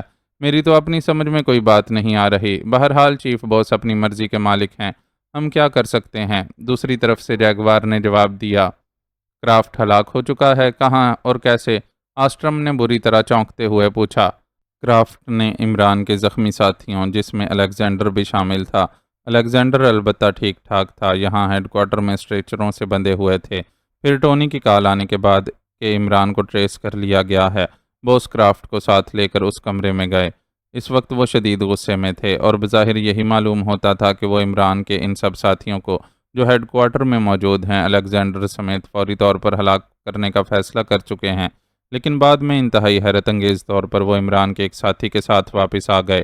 تب پتہ چلا کہ کرافٹ اور دوسرا آدمی جو پہلے سے اس کمرے میں موجود تھا ہلاک ہو چکے ہیں۔ باس نے ان کی لاشیں برقی بھٹی میں ڈالنے کا حکم دے دیا۔ سابق باس الیگزینڈر شدید زخمی ہو چکا تھا، باس نے اس کی باقاعدہ بینڈیج کرائی اور اب باس ان سب کو ساتھ لے کر روشام کلب جا رہا ہے۔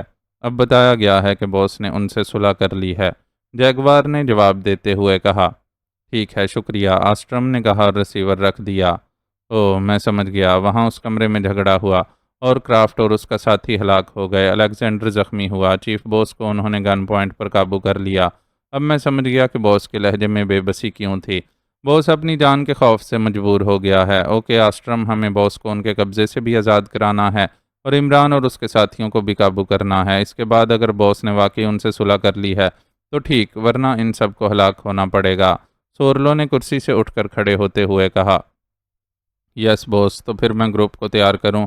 آسٹرم نے بھی کرسی سے اٹھتے ہوئے کہا۔ ہاں فوراً انہیں تیار کراؤ، میں تمہارے ساتھ جاؤں گا، جلدی کرو۔ ایسا نہ ہو کہ وہ باس کو ہی ہلاک کر دیں، وہ لوگ یقیناً ہیڈ کوارٹر سے نکل جانے کے بعد حرکت میں آئیں گے، سورلو نے کہا، اور آسٹرم سر ہلاتا ہوا مڑا اور تیز تیز قدم اٹھاتا کمرے سے باہر نکل گیا۔ سورلو اسی کمرے میں ہی ٹہلنے لگا، اس کے چہرے پر شدید الجھن کے تاثرات پوری طرح نمایاں تھے۔ تقریباً 5 منٹ بعد آسٹرم واپس آیا۔ گروپ تیار ہے باس، آئیے، آسٹرم نے کہا اور سورلو سر ہلاتا ہوا دروازے کی طرف بڑھ گیا۔ ایک بڑے سے کمرے میں عمران اپنے ساتھیوں جولیا، تنویر اور ٹائیگر کے علاوہ ٹرومین کے ساتھ بیٹھا ہوا تھا۔ کرسٹائن بھی سر جھکائے ایک صوفے پر بیٹھا تھا۔ صفدر، لارڈ رابنسن اور الیگزینڈر تینوں وہاں موجود نہ تھے۔ ٹائیگر ان کو لے کر اسٹیشن ویگن میں جیسے ہی روشام کلب پہنچا، وہاں عمران پہلے سے ہی تیار تھا۔ ہیڈ کوارٹر سے آنے والی اسٹیشن ویگن کو وہیں کلب میں چھوڑ دیا گیا اور روشام کے آدمی صفدر، لارڈ رابنسن اور الیگزینڈر تینوں کو لے کر ایک پرائیویٹ ہسپتال میں داخل کرنے چلے گئے تھے، جبکہ عمران، کرسٹائن اور دوسرے ساتھیوں کے ساتھ روشام کے ایک خفیہ اڈے میں آ گیا تھا۔ ہاں تو جناب کرسٹائن صاحب، اب معاہدے کے متعلق بات چیت ہو جائے، عمران نے مسکراتے ہوئے کرسٹائن سے مخاطب ہو کر کہا۔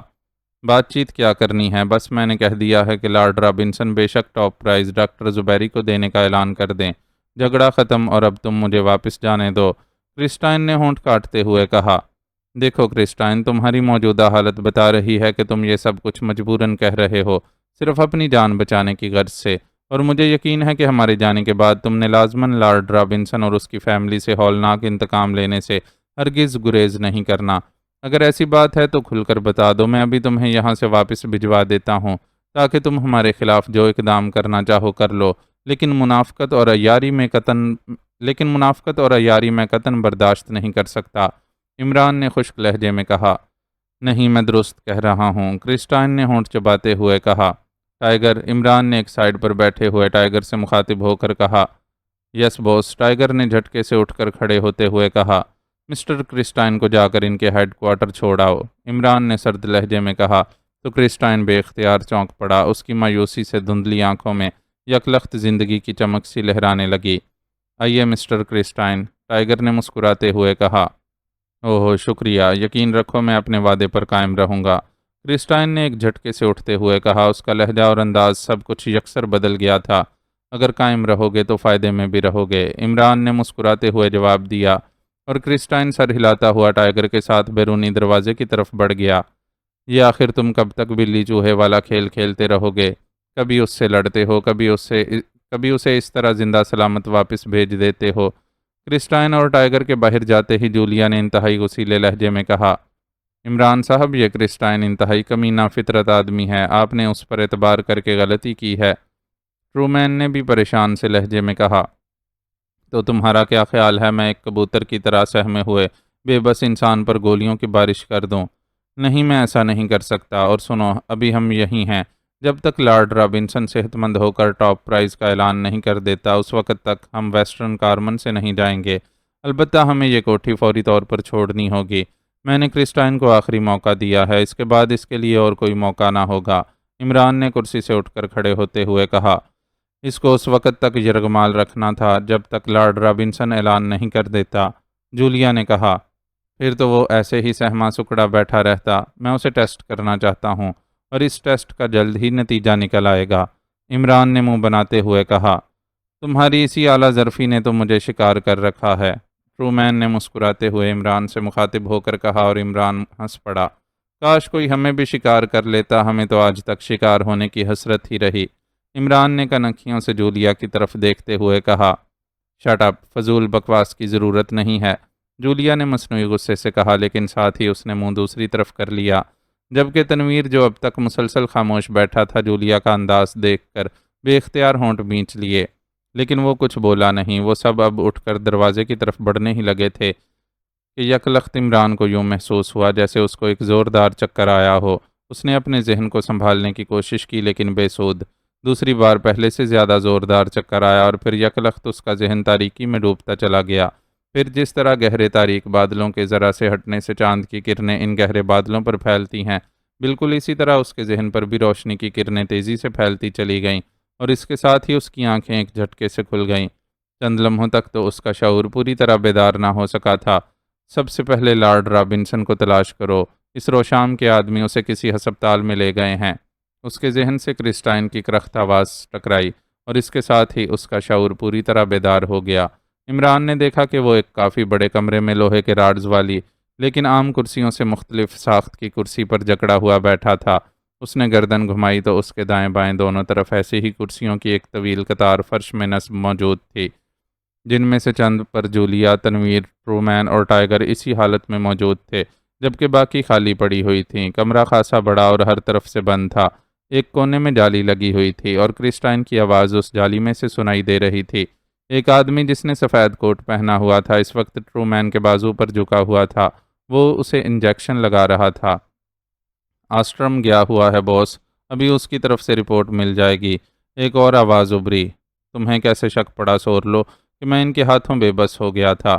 کرسٹائن نے پوچھا۔ وہ شاید کسی اور کمرے میں بیٹھے باتیں کر رہے تھے، جہاں شاید اس کمرے کا مائک آن تھا، اس لیے ان کی آوازیں یہاں سپیکر پر سنائی دے رہی تھیں۔ باس، فون پر آپ کی آواز سن کر میں چونک پڑا تھا۔ آپ کا لہجہ بتا رہا تھا کہ آپ کچھ گھٹن سی محسوس کر رہے ہیں۔ اس کے بعد آسٹرم نے آپ کے ہیڈ کوارٹر میں اپنے ایک دوست کو فون کیا۔ وہاں سے جب کرافٹ کی ہلاکت اور آپ کے ان لوگوں اور زخمیوں کو لے کر روشام کلب جانے کی اطلاع ملی تو میں سمجھ گیا کہ آپ کو اس بات پر مجبور کر دیا گیا ہے اور آپ نے واقعی انتہائی سمجھداری سے کام لیا تھا۔ چیف، یہ لوگ انتہائی خطرناک ترین سیکرٹ ایجنٹ ہیں۔ یہ نہ صرف ہیڈ کوارٹر میں تباہی مچا دیتے بلکہ آپ کی جان کو بھی خطرہ لاحق ہو جاتا۔ یہ بہرحال مارے تو جاتے، لیکن آپ جیسی شخصیت پھر ویسٹرن کارمن کو کہاں مل سکتی ہے؟ آپ ڈاکٹر گراہم کو ٹاپ پرائز دلانے کے لیے جس طرح جدوجہد کر رہے ہیں، اس نے مجھے بے حد متاثر کیا ہے۔ واقعی حب الوطنی اسی کا نام ہے، سورلو نے جواب دیتے ہوئے کہا۔ اس کا لہجہ بے حد خوش آمدانہ تھا۔ ویری گڈ سورلو، تم واقعی سمجھدار آدمی ہو۔ تمہاری اس بات نے میرے دل میں تمہاری قدر اور بڑھا دی ہے، ورنہ میں تو سمجھ رہا تھا کہ کہیں تم یہ نہ سمجھ لو کہ میں صرف اپنی جان بچانے کے لیے یہ سب کچھ کر رہا تھا۔ اگر مجھے کچھ ہو جاتا تو ٹاپ پرائز ویسٹرن کارمن کو نہ مل سکتا تھا اور میری تو روح بھی بے چین رہتی، کرسٹائن نے فاخرانہ لہجے میں کہا۔ بوس، آپ کو اس مسئلے میں الجھنے کی ضرورت ہی نہ تھی۔ آخر بلیک روٹس کس مرض کی دوا ہے؟ آپ ہمیں اشارہ کر دیتے، ہم سب کچھ سیٹ کر لیتے، سورلو نے جواب دیا، اور عمران سمجھ گیا کہ یہ سورلو روٹ کے دوسرے سیکشن بلیک روٹ کا سربراہ ہے۔ مجھے یہ خیال بھی نہ تھا کہ یہ معاملہ اس قدر طویل اور الجھ جائے گا۔ بہرحال تم نے بالکل بروقت اقدام کیا ہے۔ اب لارڈ رابنسن کے مل جانے کے بعد ان سب کو گولیاں مار کر اور لارڈ رابنسن کی طرف سے جبرن ٹاپ پرائز کا ڈاکٹر گراہم کے حق میں بیان دلا کر میں اس مشن سے فارغ ہو جاؤں گا، کرسٹائن نے جواب دیتے ہوئے کہا۔ بوس، ویسے میری سمجھ میں اب تک یہ بات نہیں آئی کہ آخر اس عمران نے آپ کو اپنے آدمی سمیت واپس کیسے بھیج دیا۔ ہم اس علاقے تک تو پہنچ گئے تھے جہاں یہ خفیہ اڈہ تھا، لیکن ہمیں اس اڈے کا پتہ نہ چل رہا تھا۔ جب اس کوٹھی میں سے کار باہر آئی جس میں آپ سوار تھے تو آپ کو دیکھ کر ہمیں اصل ٹھکانے کا علم ہوا، اور پھر اس آدمی پر قابو پا کر ہم نے اڈے میں بے ہوش کر دینے والی گیس کے فائر کیے۔ اس طرح یہ سب لوگ قابو میں آ گئے۔ اگر آپ اس طرح باہر نہ آتے تو شاید ہمیں اس اڈے کو تلاش کرنے میں خاصی دقتوں کا سامنا کرنا پڑتا، سورلو نے کہا۔ وہ واقعی احمق آدمی ہے سورلو، میں نے تو صرف موقع حاصل کرنے کے لیے اسے یقین دلایا کہ میں ٹاپ پرائز کے معاملے میں مداخلت نہ کروں گا، اور وہ احمق میری بات پر یقین کر بیٹھا۔ ویسے میرا خیال ہے وہ میرے عہدے سے دہشت زدہ ہو گیا تھا، اس کی جرت ہی نہ ہو رہی تھی کہ مجھ پر ہاتھ اٹھا سکے، کرسٹائن نے کہا۔ میرا خیال ہے باس، ٹاشو ان سب کو انجیکشن لگا چکا ہوگا۔ جب تک آسٹرم کی طرف سے کوئی اطلاع نہ آئے کیوں نہ اس عمران سے چند باتیں ہو جائیں۔ میں نے آج تک اس کے متعلق بہت کچھ سن رکھا ہے، اس لیے میری خواہش ہے کہ میں اس سے چند باتیں کر لوں، سورلو نے کہا۔ ٹھیک ہے آؤ، لیکن ایک بات ہے، یہ لوگ انتہائی پراسرار انداز میں ہر گرفت سے آزاد ہو جاتے ہیں۔ ایسا نہ ہو کہ ہمارے اندر جانے سے پہلے یہ آزاد ہو چکے ہوں، کرسٹائن نے قدرے خوف زدہ سی آواز میں کہا۔ اوہ نو باس، وہ راڈز چیئر میں جکڑے ہوئے ہیں، ان سے تو ان کی روح ہی آزاد ہو سکتی ہے، جسم نہیں۔ ویسے بھی ان کی مکمل تلاشی لی جا چکی ہے، سورلو کی آواز سنائی دی، اور پھر کرسیاں ہٹنے اور قدموں کی آواز ابھری جو آہستہ آہستہ مدم پڑھتے پڑھتے غائب ہو گئی۔ وہ آدمی سب کو انجیکشن لگا کر سامنے موجود دروازے سے باہر جا چکا تھا اور اب آہستہ آہستہ اس کے ساتھی ہوش میں آتے جا رہے تھے۔ کر لیا ٹیسٹ تم نے کرسٹائن کو؟ اچانک جولیا کی انتہائی غصیلی آواز ابھری۔ ہاں، وہ ٹیسٹ میں فرسٹ کلاس فرسٹ پاس ہوا ہے اور میں کوشش کروں گا کہ اس سال کا ٹاپ پرائز اسے ہی دے دیا جائے، عمران نے مسکراتے ہوئے جواب دیا۔ عمران صاحب، اس بار کرسٹائن تمہیں کوئی موقع نہ دے گا، ٹرومین نے عمران سے مخاطب ہو کر کہا۔ دینا بھی نہیں چاہیے، آخر وہ روٹ کا چیف باس ہے۔ اگر اس طرح بار بار موقع دیتا رہا تو روٹ کا اختتام جہنم کے دروازے پر ہی جا کر ہوگا، عمران نے مسکراتے ہوئے جواب دیا۔ تمہاری خوش فہمیاں کسی روز ہم سب کو لے ڈوبیں گی۔ اچھا بھلا قابو آیا تھا کرسٹائن، گولیوں سے اڑا دینا تھا۔ تنویر بھی آخر کار بول ہی پڑا، اس کے لہجے میں شدید غصہ تھا۔ بوس، میں کار لے کر کوٹھی سے باہر نکلا ہی تھا کہ اچانک کوئی چیز کار میں آ گری اور اس کے ساتھ ہی میرا ذہن آف ہو گیا، ٹائیگر نے قدرے سہمے ہوئے لہجے میں کہا۔ اسی لیے تو کہتے ہیں کہ کھڑکیاں بند رکھنے سے بہت سی آفات سے نجات مل جاتی ہے، خاص طور پر عقل کی کھڑکیاں، عمران نے مسکراتے ہوئے جواب دیا، اور پھر اس سے پہلے کہ اس کی بات کا کوئی جواب دیتا، سامنے بند دروازہ کھلا اور پھر کرسٹائن اور اس کے پیچھے ایک لمبے قد اور بھرے ہوئے جسم کا نوجوان اندر داخل ہوا۔ عمران سمجھ گیا کہ یہی سورلو ہے، بلیک روٹ کا سربراہ۔ بلیک روٹ کے بارے میں وہ جانتا تھا کہ ایک لحاظ سے وہ ویسٹرن کارمن کی سیکرٹ سروس کی حیثیت رکھتی ہے، لیکن چونکہ ویسٹرن کارمن اور پاک ایشیا کے درمیان خاصے دوستانہ تعلقات تھے، اس لیے آج تک کبھی براہ راست مقابلے کی نوبت نہ آئی تھی۔ یہ اور بات ہے کہ ویسٹرن کارمن کی کئی دوسری ایجنسیاں سامنے آتی رہتی تھیں، لیکن بلیک روٹ سے ان کا پہلے سابقہ نہ پڑا تھا۔ تمہیں ہوش آ گیا عمران؟ کرسٹائن نے عمران کے قریب آتے ہوئے انتہائی طنزیہ لہجے میں کہا۔ ہاں، اب واقعی ہوش آ گیا ہے، عمران نے مسکراتے ہوئے جواب دیا، لیکن دوسرے لمحے کرسٹائن کا بازو گھما اور اس کا ہاتھ پوری تیزی سے عمران کے گال کی طرف بڑھا، لیکن عمران نے یکلخت اپنا سر پیچھے کی طرف جھکایا اور کرسٹائن کا بازو ہوا میں ہی گھوم گیا۔ اتنے جوش میں آنے کی ضرورت نہیں ہے کرسٹائن، تم روٹ جیسی سرکاری ایجنسی کے سربراہ ہو، تمہیں اس طرح کھلے عام ڈانس کا مظاہرہ نہیں کرنا چاہیے، عمران نے انتہائی طنزیہ لہجے میں کہا۔ میں تمہارا خون پی جاؤں گا، میں تمہاری بوٹیاں اڑا دوں گا، سورلو مجھے ریوالور دو، میں دیکھتا ہوں اس کی یہ زہریلی زبان کتنی رفتار سے چلتی ہے، کرسٹائن نے غصے سے چیختے ہوئے کہا۔ بوس، انہوں نے مرنا تو بہرحال ہے ہی، تو انہیں آسان موت کیوں مارا جائے؟ یہ بڑے ایجنٹ ہیں، ان کی موت بھی ان کے شان شان ہونی چاہیے، انہیں سسک سسک کر مرنا چاہیے، رحم کی بھیک مانگتے اور گڑ گڑاتے ہوئے مرنا چاہیے، سورلو نے کہا۔ ہاں، تم ٹھیک کہتے ہو سورلو، میں انہیں ایسی ہی موت ماروں گا، کرسٹائن نے غراتے ہوئے کہا۔ اسی لمحے ان کے عقب میں دروازہ کھلا اور کرسٹائن اور سورلو دونوں تیزی سے مڑے۔ دروازے سے ایک آدمی اپنے کاندھے پر لارڈ رابنسن کو اٹھائے اندر داخل ہو رہا تھا، اس کے پیچھے ایک اور چھریرے بدن کا نوجوان تھا۔ اوہ آسٹرم، تم اسے لے آئے؟ دوسرے زخمیوں کا کیا ہوا؟ کرسٹائن نے چونک کر کہا۔ بوس، وہ وہیں ہسپتال میں ہیں، آپ نے صرف لارڈ رابنسن کو لانے کا کہا تھا، شریرے بدن کے نوجوان نے انتہائی مؤدبانہ لہجے میں جواب دیتے ہوئے کہا۔ ٹھیک ہے، ہسپتال میں ہی ہیں، کہاں جا سکتے ہیں؟ کسی بھی لمحے انہیں گولیوں سے اڑایا جا سکتا ہے۔ میں اس لارڈ رابنسن کو ان کی عبرتناک موت کا تماشا دکھانا چاہتا ہوں، تاکہ اسے معلوم ہو سکے کہ کرسٹائن سے ٹکرانے والوں کا کیا انجام ہوتا ہے، کرسٹائن نے تیز لہجے میں کہا۔ اس دوران لارڈ رابنسن کو ایک خالی کرسی پر بٹھا کر راڈ سے جکڑ دیا گیا، وہ بے ہوش تھا۔ عمران غور سے یہ ساری کارروائی دیکھ رہا تھا اور پھر اس کے لبوں پر ہلکی سی مسکراہٹ تیر گئی۔ یہ ساری کرسیاں عام راڈز والی کرسیوں سے مختلف ڈیزائن کی تھیں، اس لیے جب سے عمران کو ہوش آیا تھا وہ ان کرسیوں کے میکنزم کو سمجھنے کی ذہنی کوشش میں مصروف تھا۔ عام راڈز والی کرسیوں میں کرسی کے ایک بازو سے راڈ نکل کر دوسرے بازو میں غائب ہو جاتے تھے اور عام طور پر ان کا بٹن کرسی کے عقبی پائے میں ہوتا تھا، لیکن یہ کرسیاں بالکل علیحدہ ساخت کی تھیں۔ ان میں راڈز سیٹ کے کنارے سے نکل کر کرسی کی پشت کے آخری حصے میں غائب ہو رہے تھے۔ اس طرح عمران کے جسم کے دائیں اور بائیں طرف دو راڈز تھے اور یہ اس قدر سخت تھے کہ عمران اپنے جسم کو معمولی سی حرکت بھی نہ دے سکتا تھا، البتہ اس کے بازو کرسی کے چپٹے بازوؤں پر رکھے ہوئے تھے اور اس کی کلائیوں کے گرد دو لوہے کے حلقے موجود تھے جو کرسی کے بازو کی ایک سائیڈ سے نکل کر دوسری سائیڈ میں غائب ہو گئے تھے۔ اس طرح اس کی کلائیاں کرسی کے بازوؤں پر اس طرح جکڑی ہوئی تھیں جیسے کلائیوں میں لوہے کی ہتھکڑیاں ڈال دی گئی ہوں۔ عمران نے دیکھا تھا کہ لارڈ رابنسن کو کرسی پر بٹھانے کے بعد اسے لے آنے والے آدمی نے اس کے بازو کرسی کے بازوؤں پر رکھے اور پھر کرسی کے عقب میں جا کر اس کرسی کے عقبی پایوں کے درمیان فرش پر زور سے پیر مارا تو کرسی کی پشت میں سے راڈز نکل کر اس کی پشت کے کناروں سے جکڑے گئے۔ اس طرح بازوؤں کے گرد ہتھکڑیاں بھی ظاہر ہو گئیں۔ چونکہ کرسیاں فرش سے عام کرسیوں سے قدرے اونچی تھیں، اس لیے عمران سمجھ گیا کہ انہیں اونچا اس لیے رکھا گیا ہے تاکہ کسی کا پیر عقبی پایوں کے درمیان تک نہ پہنچ سکے۔ لیکن عمران کا ذہن اپنی رہائی کی ایک تجویز سوچ چکا تھا، اس لیے وہ اب پہلے سے کہیں زیادہ مطمئن نظر آ رہا تھا۔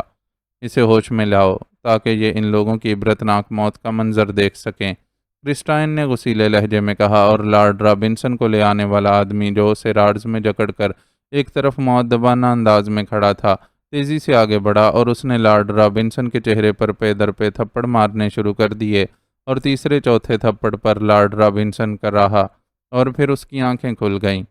پوری طرح ہوش میں آ جاؤ لارڈ رابنسن، تاکہ تم کھلی آنکھوں سے دیکھ سکو کہ کرسٹائن سے ٹکرانے والوں کا کیا انجام ہوتا ہے۔ کرسٹائن نے انتہائی فاخرانہ انداز میں کہا، تم کمینے، مکار اور بزدل ترین آدمی ہو، میں تمہارے منہ پر تھوکنا بھی گوارا نہیں کر سکتا۔ لارڈ رابنسن نے انتہائی حقارت آمیز لہجے میں کہا، شٹ اپ، میں تمہاری بھی بوٹیاں اڑا دوں گا۔ کرسٹائن اتنے زور سے چیخا کہ اس کی آواز بھی پھٹ گئی۔ زیادہ شور مچانے کی ضرورت نہیں ہے کرسٹائن، میں نے تمہیں بار بار موقع دیے ہیں تاکہ اگر تمہارے اندر انسانیت کی کوئی معمولی سی رمق بھی موجود ہو تو تم راہ راست پر آ جاؤ، لیکن اب مجھے یقین ہو گیا ہے کہ تم سرے سے انسان ہی نہیں ہو۔ لارڈ رابنسن نے تمہارے بارے میں جو کچھ کہا ہے، تم اس سے بھی کہیں بدتر آدمی ہو، لیکن مجھے سورلو پر حیرت ہے جو ایک لحاظ سے ویسٹرن کارمن کی سیکرٹ سروس کا چیف ہے، لیکن اس کے باوجود وہ تم جیسے گھٹیا انسان کو برداشت کر رہا ہے۔ عمران نے اچانک انتہائی خشک لہجے میں بات کرتے ہوئے کہا، اوہ، تمہاری یہ جرت کہ تم میرے سامنے میرے متعلق ایسی بات کرو۔ آسٹرم، خاردار کوڑا لے آؤ، میں اس کمینے کی ایک ایک بوٹی اپنے ہاتھوں سے علیحدہ کرنا چاہتا ہوں۔ کرسٹائن نے انتہائی غصیلے انداز میں پیر پٹکتے ہوئے کہا، تم میرے بارے میں حیرت کا اظہار کر رہے ہو، جبکہ مجھے تم پر حیرت ہے کہ تم جیسے احمق اور سیدھے سادے آدمی کے متعلق نہ جانے اس قدر خوفناک کہانیاں کیسے پھیل گئی ہیں۔ سورلو نے منہ بناتے ہوئے کہا، اس بارے میں سوچنا تمہارا کام نہیں ہے، تم میری بات کا جواب دو۔ میری تمہارے ساتھ براہ راست کوئی مخالفت نہیں ہے، اس لیے میں نہیں چاہتا کہ ریڈ روٹ کے ساتھ ساتھ بلیک روٹ بھی میرے ہاتھوں فنا ہو جائے۔ بولو، کیا تم اس گھٹیا انسان کا ساتھ دینا چاہتے ہو، یا واقعی تم اپنے آپ کو ویسٹرن کارمن سیکرٹ سروس کا سربراہ ثابت کرنا چاہتے ہو؟ ہاں یا نہ میں جواب دو۔ عمران کا لہجہ پہلے سے کہیں زیادہ خشک ہو گیا تھا۔ اوہو، تم سورلو کو میرے خلاف بھڑکانا چاہتے ہو، تمہاری یہ جرت، کرسٹائن پاگلوں کے سے انداز میں چیخا، اور پھر واقعی وہ پاگل اور جنونی آدمی کی طرح عمران کی طرف ہاتھ اٹھائے دوڑ پڑا۔ اس کا انداز ایسا تھا جیسے وہ دونوں ہاتھوں سے عمران کا گلا گھونٹ دینا چاہتا ہو۔ خبردار، اپنے گھٹیا ہاتھ میرے جسم کو مت لگانا، عمران نے یکلخت چیختے ہوئے کہا، لیکن اس کی بات سن کر اس پر جھپٹتے ہوئے کرسٹائن کی رفتار اور تیز ہو گئی۔ لیکن جیسے ہی وہ عمران کی کرسی کے سامنے پہنچا اور اس کے آگے کو اٹھے ہوئے دونوں ہاتھ عمران کی گردن تک پہنچے، اچانک عمران کی دونوں سائیڈوں پر ہٹ جانے والی ٹانگیں بجلی کی سی تیزی سے سمٹیں، اور کرسٹائن یکلخت چیختا ہوا پشت کے بل نیچے فرش پر اس طرح گرا کہ اس کی دونوں ٹانگیں کرسی کے نیچے اس کے عقب کی طرف گھسٹتی گئیں۔ عمران نے دونوں ٹانگوں کو گھما کر اس کی کرسی کے بالکل سامنے پہنچ جانے والی پنڈلیوں کے عقب میں اس طرح ضرب لگائی تھی کہ اس کے قدم زمین سے اکھڑے اور وہ بے اختیار کولہوں کے بل فرش پر گرا۔ اسی لمحے عمران کی ٹانگیں ایک بار پھر تیزی سے پھیل کر سمٹیں اور اس کے دونوں پیروں کی ضرب نیچے گرنے والے کرسٹائن کے دونوں کندھوں پر پوری قوت سے پڑی، اور کرسٹائن کا جسم تیزی سے کرسی کے نیچے سے ہوتا ہوا اس کے عقبی طرف کو گھسٹتا چلا گیا۔ اسی لمحے کھٹاک کی تیز آواز ابری اور عمران کے بازوؤں کے گرد موجود ہتھکڑی اور اس کے جسم کے سامنے موجود راڈز غائب ہو گئے۔ یہ سب کچھ صرف چند سیکنڈ میں ہی ہو گیا۔ راڈز غائب ہوتے ہی عمران کا جسم اس طرح کرسی سے بلند ہوا جیسے کرسی میں موجود طاقتور سپرنگوں نے اسے یکلخت اچھال دیا ہو، اور دوسرے لمحے سامنے کھڑا سورلو عمران کے بازوؤں پر اٹھتا ہوا اس آدمی پر جا گرا جو لارڈ رابنسن کو کرسی میں جکڑ کر ایک طرف مؤدبانہ انداز میں کھڑا تھا۔ ادھر کرسٹائن پاگلوں کی طرح تڑپ کر کرسی کے نیچے سے دوسری طرف کو کھسک کر اٹھنے کی کوشش میں مصروف تھا کہ اسی لمحے دروازہ کھلا اور آسٹرم ہاتھ میں ایک خاردار کوڑا اٹھائے اندر داخل ہوا۔ لیکن دوسرے لمحے وہ چیختا ہوا اچھل کر سورلو اور دوسرے آدمی سے جو نیچے گر کر بجلی کسی تیزی سے اٹھ رہے تھے جا ٹکرایا۔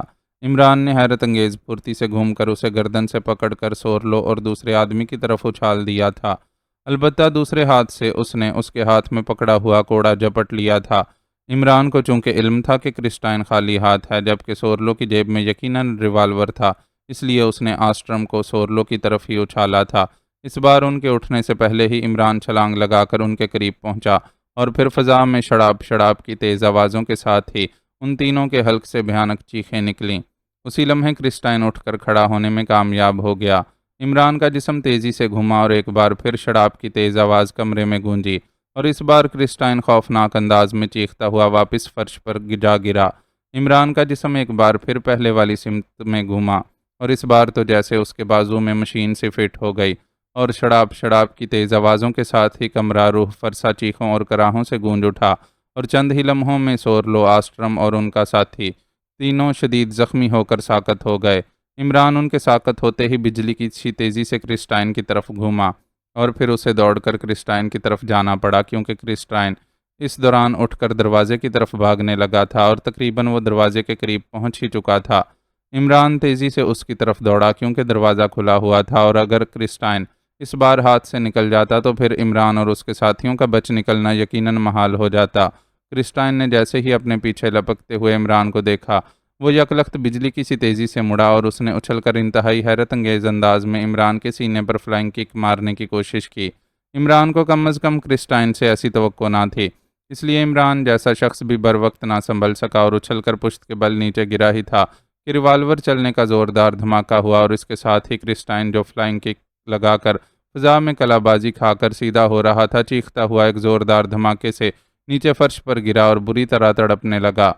عمران نے نیچے گرتے ہی پارے کی طرح تڑپ کر کلا بازی کھائی اور ایک اور دھماکے کے ساتھ دوسری گولی اس کی پسلیوں کو چھوتی ہوئی نکل گئی اور عمران حقیقتاً بال بال بچا تھا، لیکن کلا بازی کھاتے ہوئے اس کا کوڑے والا ہاتھ تیزی سے گھما اور سورلو کے ہاتھ میں موجود ریوالور کوڑے کی ضرب کھا کر اس کے ہاتھ سے نکل کر فضا میں اٹھتا چلا گیا اور پلک جھپکنے میں وہ واپس گر کر عمران کے ہاتھ میں پہنچ گیا۔ اس کے ساتھ ہی لگاتار دو دھماکے ہوئے اور سورلو کا جسم دو زوردار جھٹکے کھا کر ایک بار پھر ساکت ہو گیا۔ سورلو نے واقعی عمران کو خوبصورت انداز میں ڈاج دیا تھا۔ وہ پہلے کوڑے کی ضربات کھا کر اس طرح ساکت ہو گیا تھا کہ عمران بھی یہی سمجھا کہ وہ بے ہوش ہو چکا ہے، لیکن وہ بے ہوش نہ ہوا تھا اور عمران اس سے توجہ ہٹا کر جب کرسٹائن کی طرف لپکا تو سورلو کو جیب سے ریوالور نکال کر عمران پر فائر کرنے کا موقع مل گیا تھا، لیکن اس بار یقیناً عمران کی قسمت نے اس کا ساتھ دیا تھا کہ کرسٹائن جیسے شخص نے اسے اپنے پیچھے آنے سے روکنے کے لیے آخری چارہ کار کے طور پر اس پر فلائنگ کک لگا دی تھی۔ اس طرح عمران کے اچانک گر جانے کی وجہ سے وہ گولی کے ٹارگٹ میں آ گیا تھا، ورنہ عمران کی چونکہ سورلو کی طرف پشت تھی اور سورلو کی طرف سے وہ ذہنی طور پر مطمئن تھا کہ وہ بے ہوش پڑا ہے، اس کا مارا جانا ایک یقینی امر بن جاتا۔ سورلو نے اسے جس انداز میں ڈاج دیا تھا، یہ اس کا نتیجہ تھا کہ عمران نے ریوالور ہاتھ میں آتے ہی اس کے جسم پر فائر کھول دیا تھا، ورنہ شاید وہ اسے اس انداز میں نہ مارتا۔ سورلو کے ساکت ہوتے ہی عمران تیزی سے ہٹ کر دروازے کی طرف گھوما جہاں کرسٹائن پڑا ہوا تھا اور پھر اس کے حلق سے ایک طویل سانس نکل گیا۔ کرسٹائن فرش پر ٹیڑھے میڑھے انداز میں پڑا تھا اور اس کی اوپر کو چڑھی ہوئی آنکھیں اور مسخ شدہ چہرہ بتا رہا تھا کہ وہ ختم ہو چکا ہے۔ عمران تیزی سے دروازے کی طرف لپکا۔ دروازہ کھلا ہوا تھا اور پہلے تو صرف چیخوں کی آوازیں ہی کمرے میں گونجی تھیں، اس لیے عمران نے زیادہ خیال نہ کیا تھا کہ باہر اگر کوئی موجود ہوگا تو یہی سمجھے گا کہ عمران اور اس کے ساتھیوں پر کوڑے برسائے جا رہے ہیں، لیکن اب ریوالور کے دھماکوں کے بعد کسی کی اچانک آمد کا خطرہ یقینی ہو سکتا تھا۔ دروازے کی دوسری طرف راہداری تھی۔ عمران ہاتھ میں ریوالور پکڑے تیزی سے راہداری میں آیا۔ اسی لمحے راہداری کے ایک سرے پر وہی آدمی ہاتھ میں مشین گن پکڑے نمودار ہوا جس نے عمران اور اس کے ساتھیوں کو ہوش میں لانے والے انجیکشن لگائے تھے، اور پھر اس سے پہلے کہ وہ سنبھلتا عمران نے ٹریگر دبا دیا اور وہ آدمی چیختا ہوا اچھل کر فرش پر گرا اور عمران نے کسی چیتے کی سی تیزی سے لپک کر اس کے ہاتھوں سے نکل کر فرش پر دھماکے سے گرنے والی مشین گن جھپٹ لی۔ وہ آدمی ذبح ہونے والی بکری کے انداز میں تڑپ رہا تھا، لیکن گولی چونکہ عمران نے خود ماری تھی اس لیے اسے معلوم تھا کہ یہ زیادہ دیر تک تڑپ بھی نہ سکے گا، اس لیے وہ مشین گن پکڑے اسے پھلانگتا ہوا دوسری طرف برآمدے میں پہنچ گیا، لیکن وہاں کوئی آدمی موجود نہ تھا۔ البتہ پورچ میں ایک بڑی ویگن اور دو کاریں ضرور کھڑی تھیں۔ عمران برق رفتاری سے اس چھوٹی سی کوٹھی کے تقریباً ہر کمرے میں گھوم گیا، لیکن کوٹھی خالی پڑی تھی۔ پوری تسلی کر لینے کے بعد عمران واپس اس کمرے کی طرف چل پڑا جہاں اس کے ساتھی جکڑے ہوئے موجود تھے۔ راہداری سے ہوتا ہوا عمران جیسے ہی اس کمرے کے کھلے دروازے میں داخل ہوا، اچانک ریوالور چلنے کا خوفناک دھماکہ ہوا اور عمران اچھل کر پشت کے بل دہلیز میں ہی گر گیا۔ مشین گن البتہ جھٹکا لگنے کی وجہ سے اس کے ہاتھوں سے نکل کر کمرے کے اندر جا گری تھی۔ عمران کو ایک لمحے کے لیے یہ احساس ہوا کہ اس کے سینے میں کوئی گرم سلاخ اندر گہرائی میں اترتی چلی گئی ہے، اور دوسرے لمحے اس کا سانس حلق میں پھنس گیا۔ اس نے لاشعوری طور پر سانس نکالنے کے لیے جھٹکا کھایا، لیکن سانس تو جیسے اس کے گلے میں کسی چٹان کی طرح پھنس گیا تھا، اور اس کے ساتھ ہی اس کے جسم اور ذہن کے تمام احساسات جیسے ہمیشہ ہمیشہ کے لیے فنا ہو کر رہ گئے۔ کمال ہے، عمران تو واقعی جادوگر ہے۔ عمران کے مشین گن لے کر کمرے سے باہر جاتے ہی کرسی پر جکڑے بیٹھے لارڈ رابنسن نے ایک طویل سانس لیتے ہوئے کہا۔ اس کے بولنے کا انداز ایسا تھا جیسے اب تک وہ اپنا سانس روکے بیٹھا رہا ہو، اور واقعی سچویشن ہی ایسی تھی کہ عمران کی کرسٹائن کی ٹانگوں پر حملہ کر کے اسے اپنی کرسی کے نیچے گرانے سے لے کر سورلو پر فائرنگ تک جو چند منٹ گزرے تھے وہ واقعی قیامت کے لمحے تھے۔ عمران نے جس پھرتی، بے جگری اور ذہانت سے اس قدر مختصر لمحات میں اپنی اور اپنے ساتھیوں کی بقا کے لیے جنگ لڑی تھی، اس پر سب کے سانس رکے ہوئے تھے۔ واقعی عمران صاحب جادوگر ہیں۔ جس پر اسرار انداز میں انہوں نے کرسی کا میکنزم کھولا ہے مجھے اب تک سمجھ میں نہیں آیا۔ ٹرومین نے بھی ایک طویل سانس لیتے ہوئے کہا۔ یہ میکنزم عمران صاحب نے نہیں کھولا بلکہ کرسٹائن نے کھولا ہے، البتہ اسے مجبور عمران صاحب نے اپنی ذہانت سے کیا تھا۔ ٹرومین کے ساتھ بیٹھے ہوئے ٹائیگر نے مسکراتے ہوئے کہا۔ لارڈ رابنسن اور ٹرومین کے تحسین آمیز فکروں سے کرسی پر بیٹھی جولیا کا چہرہ البتہ اس طرح کھل اٹھا تھا جیسے ان دونوں نے عمران کے بجائے اس کی کارکردگی کی تعریف کی ہو۔ جادوگر ہو یا نہ ہو، بہرحال احمق ضرور ہے، ہمیں کھولنے کی بجائے اکیلا باہر نکل گیا ہے۔ جولیا کے کھلے ہوئے چہرے کو دیکھتے ہی تنویر نے بڑے جلے بھنے لہجے میں بے اختیار ہوتے ہوئے کہا۔ ہاں واقعی یہ لازماً اس سورلو کا ہیڈ کوارٹر ہوگا، اور عمران کے اکیلے باہر جانے سے وہ یقیناً خطرے میں گر جائے گا، جولیا نے بے اختیار چونک کر کہا، اور تنویر جس کا چہرہ جولیا کے فقرے کے پہلے حصے میں اپنی تائید پا کر بے اختیار کھل اٹھا تھا، اس کا فقرہ مکمل ہونے تک دوبارہ سکڑ گیا، کیونکہ جولیا کا مکمل فقرہ بتا رہا تھا کہ وہ عمران کی جان کو خطرے میں دیکھ کر فکر مند ہوئی ہے۔ اس کا مقصد تنویر کی حمایت نہ تھا۔ کیا کہہ رہے ہو تم؟ کرسٹائن نے کھولا ہے میکنزم؟ میں سمجھا نہیں۔ ٹائیگر کے ساتھ بیٹھے ہوئے ٹرومین نے حیرت بھرے انداز میں ٹائیگر سے مخاطب ہو کر کہا۔ میں سمجھاتا ہوں، تم نے یہ تو دیکھ ہی لیا ہوگا کہ ان کرسیوں کا میکنزم اس ساخت کی عام کرسیوں سے مختلف ہے۔ اس کی وجہ یہ ہے کہ پیچھے والے میکنزم میں ایک خرابی موجود ہے کہ یہ راڈز کرسی کے ایک بازو سے نکل کر دوسرے بازو میں غائب ہو جاتے تھے۔ اس طرح کرسی کی پشت اور راڈز کے درمیان خاصا خلا آ جاتا۔ ایک چھریرے اور دبلے پتلے بدن کا آدمی آسانی سے اس خلا سے فائدہ اٹھا کر آزاد ہو سکتا تھا، لیکن ان کرسیوں میں جو راڈز استعمال کیے گئے ہیں وہ نشست کے آخری سروں سے نکل کر بدن کے ساتھ پیوست ہوتے ہوئے کرسی کی پشت کے آخری حصے میں جا کر مل جاتے ہیں۔ اس طرح بدن کو معمولی سی حرکت دینا بھی ناممکن ہو جاتا ہے، اور ان میں جکڑا جانے والا چاہے کتنا ہی دبلا پتلا ہو وہ ان سے آزاد نہیں ہو سکتا، کیونکہ اس کے دونوں کاندھوں پر راڈز موجود ہوتے ہیں۔ اس طرح کلائیاں بھی ہتھکڑی نما حلقوں سے جکڑی ہوئی ہوتی ہیں۔ اس لحاظ سے میکنزم مکمل طور پر فل پروف بن گیا ہے، ٹائیگر نے باقاعدہ اس طرح وضاحت کرتے ہوئے کہا جیسے یہ میکنزم اس کے ایجاد کردہ فارمولے کے تحت تیار کیا گیا ہو۔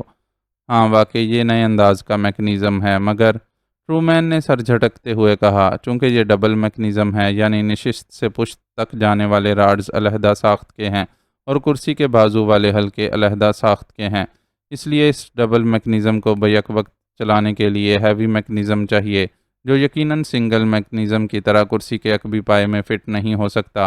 اس لیے یا تو اس کا سسٹم کسی سوئچ پینل پر ہو سکتا ہے یا پھر فرش میں۔ جب لارڈ رابنسن کو یہاں لایا گیا اور انہیں ہمارے سامنے کرسی پر جکڑا گیا تو شاید آپ نے توجہ نہ کی ہو، لیکن میں نے عمران صاحب کو پوری طرح اس طرف متوجہ دیکھا تھا، اور ان کو اس طرح متوجہ پا کر میں نے بھی توجہ کی، اور تب پتہ چل گیا کہ اس کا میکنزم کرسی کے عقبی پایوں کے درمیان فرش میں موجود ہے، اور شاید اس لیے اس کرسی کے پائے خاصے لمبے رکھے گئے ہیں تاکہ کرسی پر بیٹھا ہوا شخص کسی طرح بھی ٹانگ موڑ کر اپنا پیر اس میکنزم تک نہ پہنچا سکے۔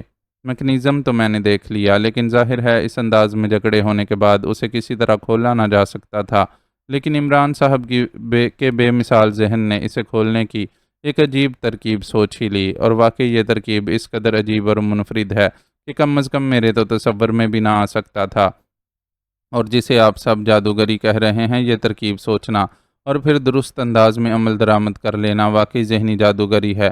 کرسی کے پائے لمبے ہونے کی وجہ سے کرسی کی نشست فرش سے خاصی اونچی ہو گئی، اور نیچے اتنا خلا بہرحال بن گیا ہے کہ اس میں بھاری جسامت کا آدمی بھی پھنس کر لیٹ سکتا ہے۔ چنانچہ عمران صاحب نے کرسٹائن کو شدید غصہ دلایا، اس قدر غصہ کہ کرسٹائن پاگلوں کے سے انداز میں عمران صاحب کا گلا دبانے کے لیے دوڑ پڑا۔ اس طرح اس کی ٹانگیں عین عمران صاحب کی کرسی کے سامنے اور نزدیک آ گئیں۔ عمران صاحب اپنی دونوں ٹانگیں پہلے ہی کرسی کی سائیڈوں میں کر چکے تھے، چنانچہ جیسے ہی کرسٹائن کرسی کے سامنے رکا، عمران صاحب نے دونوں ٹانگیں تیزی سے جوڑ کر کرسٹائن کی دونوں پنڈلیوں پر زوردار ضرب لگائی۔ پنڈلیوں کو باہر سے اندر کی طرف زوردار ضرب لگنے کی وجہ سے کرسٹائن کی دونوں ٹانگیں فرش سے اکھڑ گئیں۔ چونکہ اس کے دونوں ہاتھ عمران صاحب کے گلے میں تھے، اس لیے اس کا جسم کمان کی طرح ہو گیا، اور اس کمان کی صورت میں ہونے کی وجہ سے جیسے ہی اس کے پیر فرش سے اکھڑے اور ضرب اندر کی طرف لگنے کی وجہ سے کرسٹائن کا آدھے سے زیادہ جسم کرسی کے نیچے خلا میں گھسٹتا ہوا پچھلی طرف کو چلا گیا، اور اس کے کاندھے عمران کی نشست سے قدرے باہر کو نکلے ہوئے گرے۔ عمران صاحب نے دوسری زوردار ضرب کرسٹائن کے دونوں کاندھوں پر اندر کی طرف لگائی، اور کرسٹائن کا بھاری جسم اور زیادہ تیزی سے کرسی کے عقب کی طرف گھسٹتا گیا۔ نتیجہ ظاہر تھا، جیسے ہی کرسٹائن کا بھاری جسم کرسی کے عقبی پایوں کے درمیان میکنزم پر پہنچا، اس کے جسم کا وزن پڑنے کی وجہ سے میکنزم دب گیا اور راڈز اور حلقے کھل گئے، اور عمران صاحب آزاد ہو گئے۔ اس سے بیک وقت دو فائدے ہوئے، ایک تو یہ کہ کرسٹائن کرسی کے نیچے پھنس کر وقتی طور پر بے بس ہو گیا، دوسرا راڈز کھل گئے، اور اس کے بعد جو کچھ ہوا وہ آپ کے اور میرے سامنے ہوا۔ ٹائیگر نے وضاحت کی تو اس بار جولیا ٹرومین اور لارڈ رابنسن کے ساتھ ساتھ تنویر کے چہرے پر بھی انتہائی حیرت کے آثار ابھر آئے۔ ہو کمال ہے، حیرت ہے، ایسی عجیب و غریب ترکیب سوچنا اور پھر اس پر عمل کرنا واقعی عمران کا ہی کام ہے۔ ٹرومین نے ایک طویل سانس لیتے ہوئے کہا۔ ارے یہ ہوش میں آ رہا ہے، اچانک جولیا نے چیختے ہوئے کہا، اور ان سب کی نظریں آسٹرم پر پڑ گئیں، جو ٹرومین کے سامنے کچھ فاصلے پر بے ہوش پڑا ہوا تھا، مگر اب اس کے جسم میں حرکت محسوس ہو رہی تھی، جبکہ اس کا دوسرا ساتھی اسی طرح بے حس و حرکت پڑا ہوا تھا۔ دوسرے لمحے آسٹرم کی آنکھیں کھل گئیں، وہ چند لمحے تو وہیں پڑے حیرت سے ادھر ادھر دیکھتا رہا، پھر اس کی آنکھوں میں شدید ترین نفرت کے آثار ابھر آئے۔ وہ تیزی سے اٹھ کر بیٹھ گیا، بلکہ اس نے جیب سے ریوالور بھی نکال لیا۔ اسے ریوالور نکالتے دیکھ کر سب کے چہرے سخت ہو گئے، کیونکہ اس کا عمران کی عدم موجودگی میں ہوش آ جانے کا مطلب ان سب کی یقینی موت تھی۔ تم نے سب کو ہلاک کر دیا، میں تمہیں نہ چھوڑوں گا، آسٹرم نے انتہائی غصیلے انداز میں بڑبڑاتے ہوئے کہا، اور پھر اس نے وہیں بیٹھے بیٹھے ریوالور کا رخ ٹرومین کی طرف کر دیا۔ لیکن اس سے پہلے کہ وہ ٹریگر دباتا، کھلے دروازے سے باہر راہداری میں تیز قدموں کی آواز ابھری۔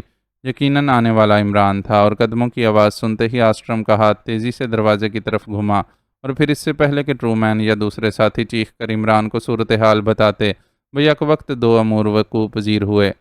عمران ہاتھ میں مشین گن پکڑے دروازے پر نظر آیا، اور آسٹرم نے ٹریگر دبا دیا۔ چنانچہ ریوالور چلنے کے دھماکے کے ساتھ ہی عمران اچھل کر پشت کے بل وہیں دہلیز پر گرا، اور اس کے ہاتھ میں موجود مشین گن جھٹکا کھا کر اڑتی ہوئی ٹرومین کے تقریباً پیروں کے قریب آ گری۔ عمران کے اس طرح گرتے ہی جولیا کے حلق سے بے اختیار دہشت بھری چیخ نکلی۔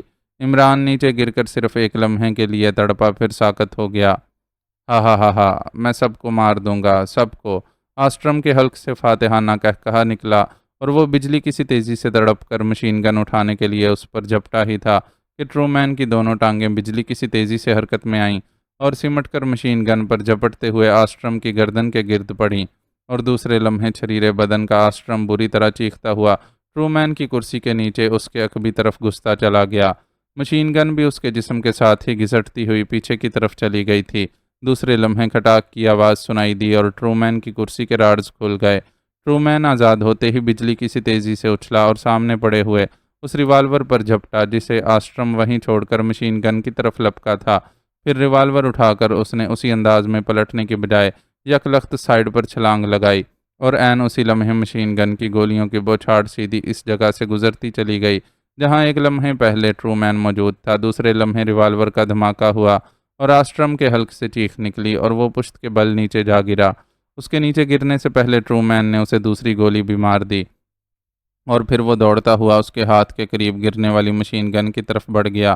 آسٹرم فرش پر گر کر تڑپنے کے باوجود مشین گن کو دوبارہ پکڑنے کی کوشش کر رہا تھا کہ تیسری گولی نے اس کی کھوپڑی کے پرزے اڑا دیے۔ ٹرومین نے رہائی کے لیے بالکل وہی ترکیب استعمال کی تھی جو پہلے عمران نے استعمال کی تھی۔ عمران کو دیکھو، عمران کو، جولیا نے ہذیانی انداز میں چیختے ہوئے کہا، اور ٹرومین مشین گن اٹھائے پارے کی طرح تڑپ کر مڑا اور واقعی انتہائی درجے کی تیز رفتاری سے وہ دہلیز میں پڑے ہوئے عمران کی طرف دوڑ پڑا۔ اوہ، عمران صاحب کے سینے میں گولی لگی ہے، اوہ ان کی حالت خراب ہے، ٹرومین نے مڑ کر ہونٹ بھینچتے ہوئے کہا۔ مجھے کھولو، مجھے کھولو، جولیا نے وحشت زدہ انداز میں کہا، اور ٹرومین دوڑتا ہوا واپس آیا۔ اس نے کرسی کے عقب میں جا کر پہلے جولیا کو راڈ سے آزاد کیا اور پھر وہ ٹائیگر کی طرف بڑھ گیا۔ جولیا آزاد ہوتے ہی پاگلوں کے سے انداز میں دوڑتی ہوئی عمران کی طرف بڑھ گئی۔ ٹائیگر بھی آزاد ہوتے ہی اس کے پیچھے دوڑا اور آخر میں تنویر بھی آزاد ہوتے ہی ادھر ہی لپکا۔ ان کا فوری آپریشن کرنا ہوگا، پانی کا بندوبست کرو، میں آپریشن کرتا ہوں۔ پہلے دیکھو، شاید یہاں میڈیکل باکس بھی ہے، ٹائیگر نے چیختے ہوئے کہا، اور تنویر اور ٹرومین سر ہلاتے ہوئے تیزی سے راہداری میں دوڑتے چلے گئے۔ عمران بچ جائے گا نا، پلیز ٹائیگر اسے بچا لو، جولیا نے کانپتے ہوئے لہجے میں کہا۔ دعا کریں مس جولیا، ٹائیگر نے ہونٹ چباتے ہوئے رندے ہوئے لہجے میں کہا۔ اس کی آنکھوں میں بھی نمی تیرنے لگی تھی کیونکہ عمران کی حالت واقعی بے حد خراب ہو رہی تھی۔ اس کی آنکھیں آدھے سے زیادہ اوپر کو چڑھ گئی تھیں اور سانس رک رک کر آ رہا تھا۔ گولی جہاں لگی تھی اس جگہ کو دیکھ کر یہی احساس ہوتا تھا کہ اس بار عمران کا بچ جانا شاید ممکن نہ ہو سکے۔ اوہ کاش میں ٹاپ پرائز ڈاکٹر گراہم کو ہی دے دیتا، کم از کم عمران جیسا عظیم آدمی تو بچ جاتا۔ لارڈ رابنسن نے کرسی سے اٹھ کر آہستہ آہستہ چل کر عمران کے قریب آ کر کہا۔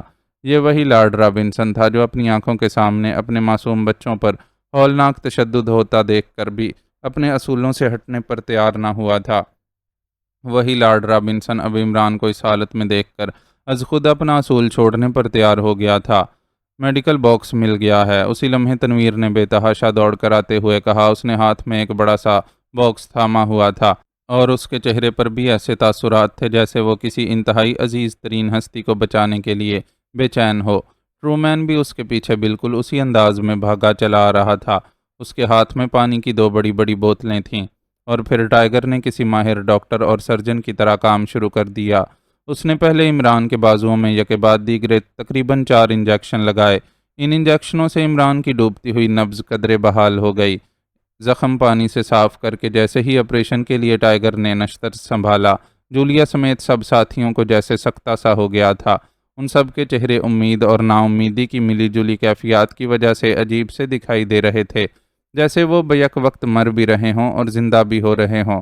ٹائیگر ہونٹ بھینچے آپریشن میں مصروف تھا اور ان سب کی نظریں اس کے ہاتھوں کے ساتھ ساتھ عمران کے چہرے کا احاطہ کیے ہوئے تھیں۔ یوں لگتا تھا سوائے ٹائیگر کے باقی سب کے جسم جیسے پتھر کے سے ہو گئے تھے، صرف آنکھیں گردش کر رہی تھیں۔ یوں لگتا تھا جیسے پتھر کے مجسموں میں کسی نے زندہ آنکھیں لگا دی ہوں۔ چند لمحوں بعد ٹائیگر نے خون میں لتھڑی ہوئی گولی باہر نکال لی اور اس کے بعد اس نے نہ صرف زخم صاف کر کے اسے بینڈیج کرنا شروع کر دیا بلکہ اس نے ایک بار پھر یکے بعد دیگرے مختلف انجیکشن لگانے شروع کر دیے۔ کاش عمران صاحب کو بروقت کسی ہسپتال تک پہنچایا جا سکتا۔ اچانک ٹائیگر کے منہ سے نکلا اور جولیا کا دل دھک سے رہ گیا۔ اس کا چہرہ اتنی تیزی سے زرد پڑتا گیا کہ جیسے اس کے جسم میں موجود خون اچانک بھاپ بن کر اڑ گیا ہو۔ کیا مطلب کیا؟ تنویر نے انتہائی بے چین لہجے میں کہا اور اس سے فکرہ بھی مکمل نہ ہو سکا تھا۔ 50-50 چانس ہے کیونکہ خون کی شدید کمی ہو گئی ہے اور اس جیسے آپریشن میں خون کی اشد ضرورت ہوتی ہے، مگر یہاں خون کیسے دیا جا سکتا ہے؟ بہرحال اللہ مہربانی کرے گا، وہ قادر مطلق ہے، ٹائیگر نے دھیمے لہجے مگر گلگیر آواز میں کہا۔ اور اس کا فکرہ مکمل ہوتے ہی جولیا یکلخت وہیں دہلیز میں ہی سجدے میں گر پڑی۔ باقی سب کے ہونٹ بھینچ گئے۔ ٹائیگر عمران کی نبض پکڑے بیٹھا ہوا تھا، پھر اس نے نبض چھوڑی اور میڈیکل باکس میں سے 2 اور انجیکشن نکال کر اس نے ایک بار پھر عمران کے بازو میں انجیکشن لگانے شروع کر دیے۔ انجیکشن لگانے کے بعد اس نے دوبارہ عمران کی نبض پکڑ لی۔ کمرے میں ایسا سکوت طاری تھا جیسے وہاں کوئی انسان سرے سے موجود ہی نہ ہو۔ خدایا تیرا شکر ہے، تیرا شکر ہے، یکلخت ٹائیگر کے منہ سے مسرت بھری آواز نکلی اور سب ساکت بیٹھے ہوئے اس طرح اچھلے جیسے ٹائیگر کے اس فکرے نے ان کے جسموں میں اچانک روح پھونک دی ہو۔ جولیا نے بھی ایک جھٹکے سے سجدے سے سر اٹھا لیا۔ اس کا چہرہ آنسوؤں سے بھیگا ہوا تھا۔ عمران بچ گیا، جولیا نے انتہائی امید بھرے لہجے میں کہا۔ کسی حد تک مس جولیا، اللہ تعالیٰ کا دست کرم حرکت میں آ رہا ہے۔ نبض اب ابھرنے لگی ہے، ورنہ پہلے مسلسل ڈوبتی ہی چلی جا رہی تھی، ٹائیگر نے کہا، اور چند لمحوں بعد نبض چھوڑ دی اور ایک اور انجیکشن لگا دیا۔ انجیکشن لگانے کے چند منٹ بعد وہ خوشی سے اچھل پڑا۔ خدایا تیرا شکر ہے، تو واقعی بے حد رحیم ہے، مبارک ہو۔ عمران صاحب اب خطرے سے باہر ہو چکے ہیں۔ ویسے اگر ٹرو مین صاحب اور چند لمحے اپنے راڈز نہ کھول سکتے تو پھر عمران کا بچ جانا ناممکن ہو جاتا، ٹائیگر نے کہا، اور اس کا چہرہ فرط مسرت سے کپکپا رہا تھا، اور جولیا نے جلدی سے عمران کی نبض پکڑ لی۔ دوسرے لمحے اس کے چہرے پر بھی مسرت کی کہکشاں سی چمکنے لگی۔ نبض بتا رہی تھی کہ عمران واقعی اب خطرے کی حد سے باہر آ گیا ہے، اس لیے میں نے کہا تھا کہ یہ احمق ہے، پہلے ہمیں کھولتا پھر باہر جاتا۔ اسی لمحے تنویر نے برا سا منہ بناتے ہوئے کہا، اور ٹرومین اور لارڈ رابنسن حیرت سے تنویر کو دیکھنے لگے، جو چند لمحے پہلے عمران کی خاطر خود مرنے کے قریب پہنچ چکا تھا، مگر عمران کے خطرے سے باہر آتے ہی اس نے جلی کٹی سنانی شروع کر دی تھی۔ مسٹر ٹائیگر، کیا آپ سرجن ہیں؟ لارڈ رابنسن نے حیرت بھرے انداز میں ٹائیگر کی طرف دیکھتے ہوئے کہا۔ سرجن؟ جی نہیں، البتہ ہنگامی آپریشن کی تربیت مجھے عمران صاحب نے دی ہوئی ہے، ٹائیگر نے مسکراتے ہوئے کہا۔ مگر جس طرح آپ نے آپریشن کیا ہے، مختلف انجیکشنز لگائے ہیں، اور پھر اس قدر نازک آپریشن بغیر خون کا انتظام کیے کرنا، یہ سب کیسے ممکن ہے؟ لارڈ رابنسن کی حیرت میں ڈوبی ہوئی آواز سنائی دی۔ میں نے بتایا تو ہے لارڈ صاحب کہ میں عمران صاحب کا شاگرد ہوں، اور بس، ٹائیگر نے سر ہلاتے ہوئے جواب دیا۔ حیرت ہے، جہاں تک میں جانتا ہوں عمران نے کبھی طب اور خاص طور پر سرجری کی تعلیم نہیں لی، اور تم صرف اس کے شاگرد ہو کر اس قدر پیچیدہ اور نازک آپریشن ان حالات میں کر سکتے ہو۔ میرا خیال ہے بڑے سے بڑا سرجن بھی اس حالت میں آپریشن کرنے سے انکار کر دیتا۔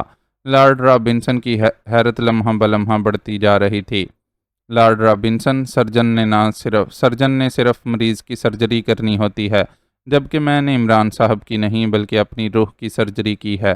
میرے اور سرجن میں بس یہی بنیادی فرق ہے، ٹائیگر نے ایک طویل سانس لیتے ہوئے کہا۔ اسی لمحے عمران نے کراہتے ہوئے آنکھیں کھول دیں، اور ٹرو مین نے اسے بوتل سے پانی پلانا شروع کر دیا۔ ٹاپ پرائز کے اصل حقدار تو تم ہو ٹائیگر، اس آپریشن کے بعد تمہیں سرجری کا ٹاپ پرائز ملنا چاہیے، اور نہ صرف ملنا چاہیے بلکہ اب ملے گا، ہر صورت میں ملے گا، اور شاید زندگی میں پہلی بار یہ انعام تمہیں دیتے ہوئے مجھے حقیقی مسرت ہوگی۔ لارڈ رابنسن نے جذبات میں ڈوبے ہوئے لہجے میں کہا۔ کمال ہے، گولی میں نے کھائی اور پرائز تم ٹائیگر کو دے رہے ہو، یہ کہاں کا انصاف ہے؟ اس طرح دیتے ہو تم ٹاپ پرائز؟ میں خواہ یہ سمجھ کر کرسٹائن سے لڑتا رہا کہ ٹاپ پرائز اصولوں کی بنیاد پر ملتا ہے، عمران نے دھیمے لہجے میں کہا، اور پھر آنکھیں بند کر لیں، اور لارڈ رابنسن بے اختیار ہنس پڑا۔ تم ٹاپ پرائز لے کر کیا کرو گے؟ تمہاری زندگی ہی تمہارے لیے ٹاپ پرائز ہے عمران، لارڈ رابنسن نے ہنستے ہوئے کہا۔ خالی زندگی سے میرے باورچی آغا سلیمان پاشا کی سابقہ تنخواہوں اور اوور ٹائم کا بل ادا نہیں ہو سکتا، مجبوری ہے، عمران نے دوبارہ آنکھیں کھولتے ہوئے کہا، اور لارڈ رابنسن ایک بار پھر ہنس پڑا۔ خاموش رہو عمران، زیادہ مت بولو، اس وقت تمہاری حالت ٹھیک نہیں ہے، جولیا نے تقریباً ڈانٹتے ہوئے عمران سے کہا۔ اس وقت کا کیا مطلب؟ ہر وقت کہو، ظاہر ہے تم حالت ٹھیک ہونے کا موقع دو گی تو حالت ٹھیک ہوگی، عمران نے مسکراتے ہوئے کہا، اور جولیا نے بے اختیار شرما کر منہ دوسری طرف کر لیا۔ بس ذرا سا ہوش آیا اور بکواس شروع ہو گئی۔ پتہ نہیں کس مٹی کے بنے ہوئے ہو، تنویر سے نہ رہا گیا تو وہ بول ہی پڑا۔ مٹی ہوں، کاش یہ مٹی کا بنا ہوا ہوتا، یہ تو پتھر کا بنا ہوا ہے، پتھر کا، عمران کے بولنے سے پہلے ہی جولیا نے بے اختیار جذبات میں ڈوبے ہوئے لہجے میں کہا، اور اٹھ کر کمرے کے اندرونی طرف کو بڑھ گئی، اور لارڈ رابنسن اور ٹرو مین دونوں اس بار بے اختیار مسکرا دیے۔ وہ اب جولیا کی عمران کے متعلق کیفیت کو اچھی طرح سمجھنے لگ گئے تھے۔ معزز ناظرین و سامعین، لائک، کمنٹس اور شیئر ضرور کریں، شکریہ۔